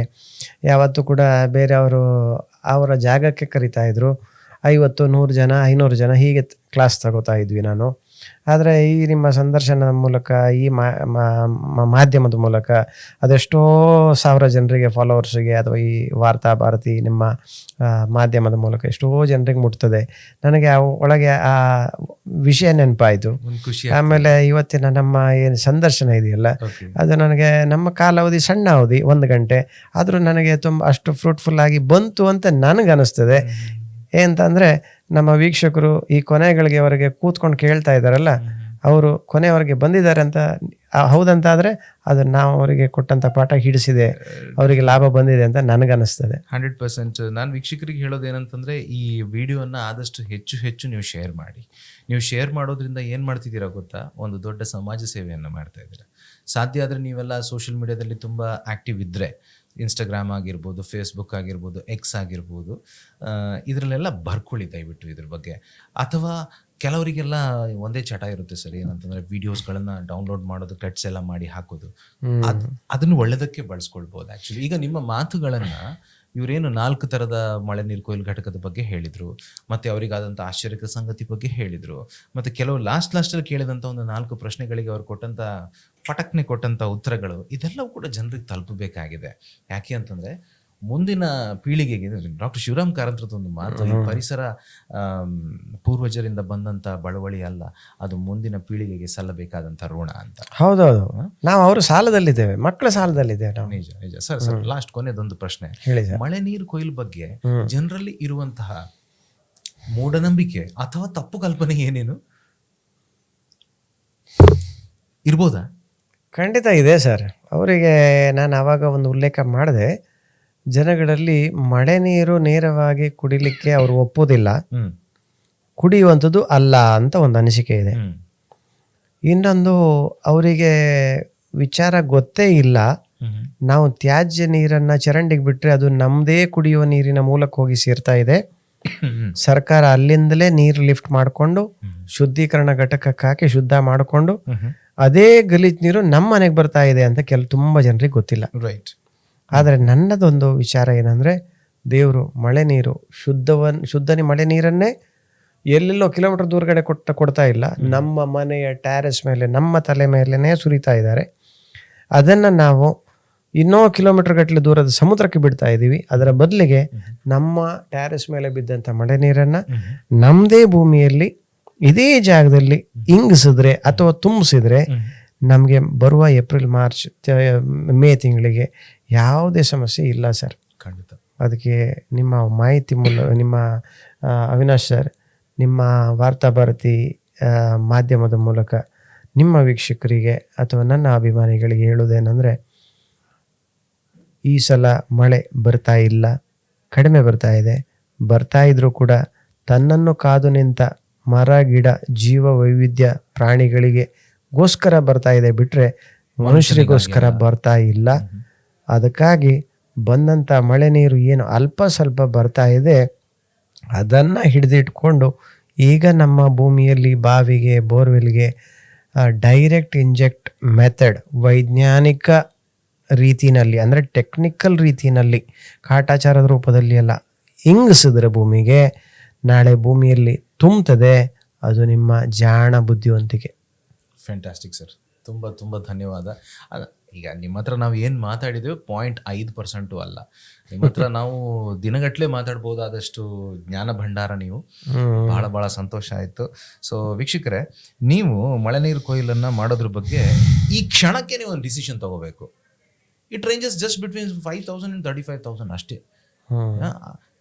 ಇಂಥ ತಜ್ಞರನ್ನು ನೀವು ಭೇಟಿ ಆಗಬೇಕು. ನಿಮ್ಮೂರಿನಲ್ಲೂ ಇಂಥ ತಜ್ಞರು ಇರಬಹುದು, ಖಂಡಿತವಾಗಿ ಅವರನ್ನು ಸಂಪರ್ಕ ಮಾಡಿ. ನೀವು ಇವರನ್ನೇ ಸಂಪರ್ಕ ಮಾಡಿ ಅಂತ ನಾನು ಹೇಳಲ್ಲ, ಬಟ್ ಖಂಡಿತವಾಗಿಯೂ ಇದು ಈ ಹೊತ್ತಿನ ತುರ್ತು. ವೆಲ್, ಬಿಫೋರ್ ವಿ ಕ್ಲೋಸ್, ಇವರ ಈ ಕೆಲಸಕ್ಕೆ ಇವರಿಗೆ ಸಿಕ್ಕಂಥ ಪ್ರಶಸ್ತಿ ಮತ್ತು ಮಾನ್ಯತೆ ಏನೇನು ಅನ್ನೋದನ್ನು ನೋಡೋಣ. ಅತ್ಯುತ್ತಮ ಭಾರತ್ ನಿರ್ಮಾಣ್ ಸೇವಕ್ ಪ್ರಶಸ್ತಿ 2014 ಇದು ಸರ್ಕಾರದಿಂದ ಸಿಕ್ಕಿರೋದು ನಿಮಗೆ. ಹೌದು ಸರ್. ಅಬ್ದುಲ್ ನಜೀರ್ ಸಾಬ್ ರಾಜ್ಯ ಗ್ರಾಮೀಣಾಭಿವೃದ್ಧಿ ಸಂಸ್ಥೆ ಮೈಸೂರು. ಅಬ್ದುಲ್ ನಜೀರ್ ಸಾಹೇಬ್ರು ಈಗ ರಾಜ್ಯಪಾಲರಾಗಿದ್ದಾರೆ? ಇಲ್ಲ ಸಾರಿ, ಅವರು ತೀರ್ಕೊಂಡಿದ್ದಾರೆ. ಬಟ್ ಅವರ ಕಾಲಾವಧಿನಲ್ಲಿ ಅವರು ರಾಜ್ಯ ಗ್ರಾಮೀಣಾಭಿವೃದ್ಧಿ ಮತ್ತು ಪಂಚಾಯತ್ ರಾಜ್ ಇಲಾಖೆ ಅಂತ ಇಲಾಖೆ ಏನಿದೆ ಅದರ ಸಚಿವರು ಅವರು ಆಗಿದ್ರು. ಅವರು ಅವರನ್ನ ನೀರ್ ಸಾಬ್ ಹೌದೌದು, ಅವರ ಹೆಸರಲ್ಲಿ ಆ ಸಂಸ್ಥೆ ಇದೆ. ಅದು ತರಬೇತಿ ಸಂಸ್ಥೆ. ನಾನು 2011ರಿಂದ 2013ವರೆಗೆ ಕೊಟ್ಟಂತ ವಿಶೇಷ ಸೇವೆಗಳನ್ನ ನೋಡಿಕೊಂಡು ಸರ್ಕಾರ ನನಗೆ ಕೊಟ್ಟಿರುವಂತದ್ದು. ಆಮೇಲೆ ಆಧುನಿಕ ಭಗೀರಥ ಪ್ರಶಸ್ತಿ 2015, ಜಲರತ್ನ ಪ್ರಶಸ್ತಿ 2016, ರತ್ನಶ್ರೀ ಪ್ರಶಸ್ತಿ 2017. ಅದಕ್ಕಾಗಿ ನಾನು ಅವ್ರನ್ನ ಆಗ ರತ್ನಶ್ರೀ ಜೋಸೆಫ್ ರೆಬೆಲ್ಲೋ ಅಂತ ಸಂಬೋಧಿಸಿದೆ. ಜಿಲ್ಲಾ ಕನ್ನಡ ರಾಜ್ಯೋತ್ಸವ ಪ್ರಶಸ್ತಿ ಇದು ಉಡುಪಿ ಅಲ್ವಾ? ಹೌದು, 2018. ಓಕೆ. ಸೇವಾ ಚೈತನ್ಯ ಪ್ರಶಸ್ತಿ 2019, ಸಾಧನಾಶ್ರೀ ಪ್ರಶಸ್ತಿ 2021, ಪ್ರಕೃತಿ ಚೇತನ ಅರಣ್ಯ ಇಲಾಖಾ ಪ್ರಶಸ್ತಿ 2022 ಕರ್ನಾಟಕ ರಾಜ್ಯ ಸರ್ಕಾರದ ಅಲ್ಲ, ನಮ್ಮ ಉಡುಪಿ ಜಿಲ್ಲಾ ಆಫೀಸರ್ಸ್ಗಳು ನನಗೆ ಕೊಟ್ಟಿದ್ದು. ಆಗ ಅದೊಂದು ವಿಶೇಷ ತಂಡ ಇತ್ತು ಅವ್ರಿಗೂ. ಬಯಲು ಶಿಕ್ಷಣ ಪ್ರಭಾವ ಶಿಕ್ಷಕ ಪ್ರಶಸ್ತಿ. ಹೌದು, ನಾನು ತುಂಬ ಕಡೆಗಳಲ್ಲಿ, ಬಸ್ ಸ್ಟ್ಯಾಂಡ್ಗಳಲ್ಲಿ, ಕೃಷಿ ಮೇಳಗಳಲ್ಲಿ ಅಥವಾ ಈ ಥರ, ಈಗ ನನಗೆ ಕರೆಕ್ಟ್ ನೆನಪು ಬರ್ತಾ ಇಲ್ಲ, ಅಂದರೆ ಕೋಣೆ ಒಳಗಡೆಯಿಂದ ಬಿಟ್ಟು ರಸ್ತೆ ಬದಿನಲ್ಲಿ ಎಲ್ಲ ನೀರಿನ ಬಗ್ಗೆ, ಪ್ರಕೃತಿ ಬಗ್ಗೆ, ಕಸ ತ್ಯಾಜ್ಯ ವಿಲೇವಾರಿಗಳ ಬಗ್ಗೆ ಸ್ವಲ್ಪ ಬಿಂದಾಸಾಗಿ ಇದ್ದದ್ದು ಇದ್ದಂಗೆ ಇದ್ದಾಗೆ ಹೇಳಿದರೆ ಎದ್ದು ಬಂದು ಎದೆಗೆ ಒದೆಯುವ ಅಂತ ಒಂದು ಹಾಗೆ ನಾನು ಬಿಂದಾಸಾಗಿ ಹೇಳ್ತಾ ಇದ್ದೆ. ಯಾಕಂದರೆ ಯಾರ ಮೇಲೂ ಆರೋಪ ಅಲ್ಲ, ಇದ್ದದ್ದು ಇದ್ದಂಗೆ ನೋಡೋದು. ಅದಕ್ಕೋಸ್ಕರ ಸಿಕ್ಕಿದಂಥ ಪ್ರಶಸ್ತಿ. ಬಹುಶಃ ನನಗೆ ಅದರ ಬಗ್ಗೆ ಹೆಚ್ಚು ಆಸಕ್ತಿ ಇಲ್ಲ, ಅದಕ್ಕೆ ನನಗೆ ಯಾರು ಕೊಟ್ಟಿದ್ದು ಅಂತ ಗೊತ್ತಿಲ್ಲ ನನಗೆ. ಏನೋ ಹುಡುಕಿ ನಾನು ಹೇಳಬೇಕು ನಿಮಗೆ. ಇಲ್ಲ, ದಟ್ಸ್ ಓಕೆ ಸರ್. ತುಂಬ ಥ್ಯಾಂಕ್ಸ್ ಜೋಸೆಫ್ ರೆಬೆಲ್ಲೋ ಸರ್. ಬಹಳ ಸಾರ್ಥಕವಾದಂತಹ ಬದುಕು ನಿಮ್ಮದು. ನೀವು ಕೆಲಸ ಮಾಡ್ತಾ ಇರುವಂಥದ್ದು ನೀರಿಗಾಗಿ ಮತ್ತು ಜನರಿಗಾಗಿ. ಹೀಗೆ ರಾಜ್ಯದಾದ್ಯಂತ ಓಡಾಡಿ ಜನರಲ್ಲಿ ಇನ್ನೂ ಹೆಚ್ಚು ಹೆಚ್ಚು ಇಂತಹ ಮಾಹಿತಿಯನ್ನು ಹಬ್ಬಿಸಿ ಅನ್ನೋ ಶುಭ ಹಾರೈಕೆಗಳು ನಮ್ಮದು. ನಮಸ್ಕಾರ. Thank you sir. ನಮ್ಮ ಕಾರ್ಯಕ್ರಮಗಳನ್ನು ನೀವು ನೋಡ್ತಾ ಇದ್ರೆ ನಮ್ಮ ಚಾನೆಲ್ ಅನ್ನ ಸಬ್ಸ್ಕ್ರೈಬ್ ಮಾಡಿ, ಪಕ್ಕದ ಬೆಲ್ ಐಕಾನ್ ಒತ್ತಿ ನಮ್ಮನ್ನ ಬೆಂಬಲಿಸಿ. ಹಾಗೆ ನಮ್ಮ ಕಾರ್ಯಕ್ರಮಗಳನ್ನ ಲೈಕ್ ಮಾಡಿ, ಕಮೆಂಟ್ ಮಾಡಿ, ಅದನ್ನ ಬೇರೆಯವರಿಗೂ ವಾಟ್ಸ್ಆಪ್ ಮೂಲಕ ಶೇರ್ ಮಾಡಿ. ನೀವು ಹೀಗೆ ಮಾಡಿದಾಗ ನಮ್ಮ ಚಾನೆಲ್ ಇನ್ನಷ್ಟು ಮತ್ತಷ್ಟು ಜನರಿಗೆ ತಲುಪಲು ನೀವು ನಮ್ಮೊಂದಿಗೆ ಸಹಕರಿಸಿದ ಹಾಗಾಗುತ್ತೆ. ಇದು ನೀವು ಯಾವುದೇ ಖರ್ಚಿಲ್ಲದೆ ಕೆಲವೇ ಸೆಕೆಂಡುಗಳಲ್ಲಿ ನೀಡಬಹುದಾದ ಸಹಕಾರ. ಧನ್ಯವಾದಗಳು.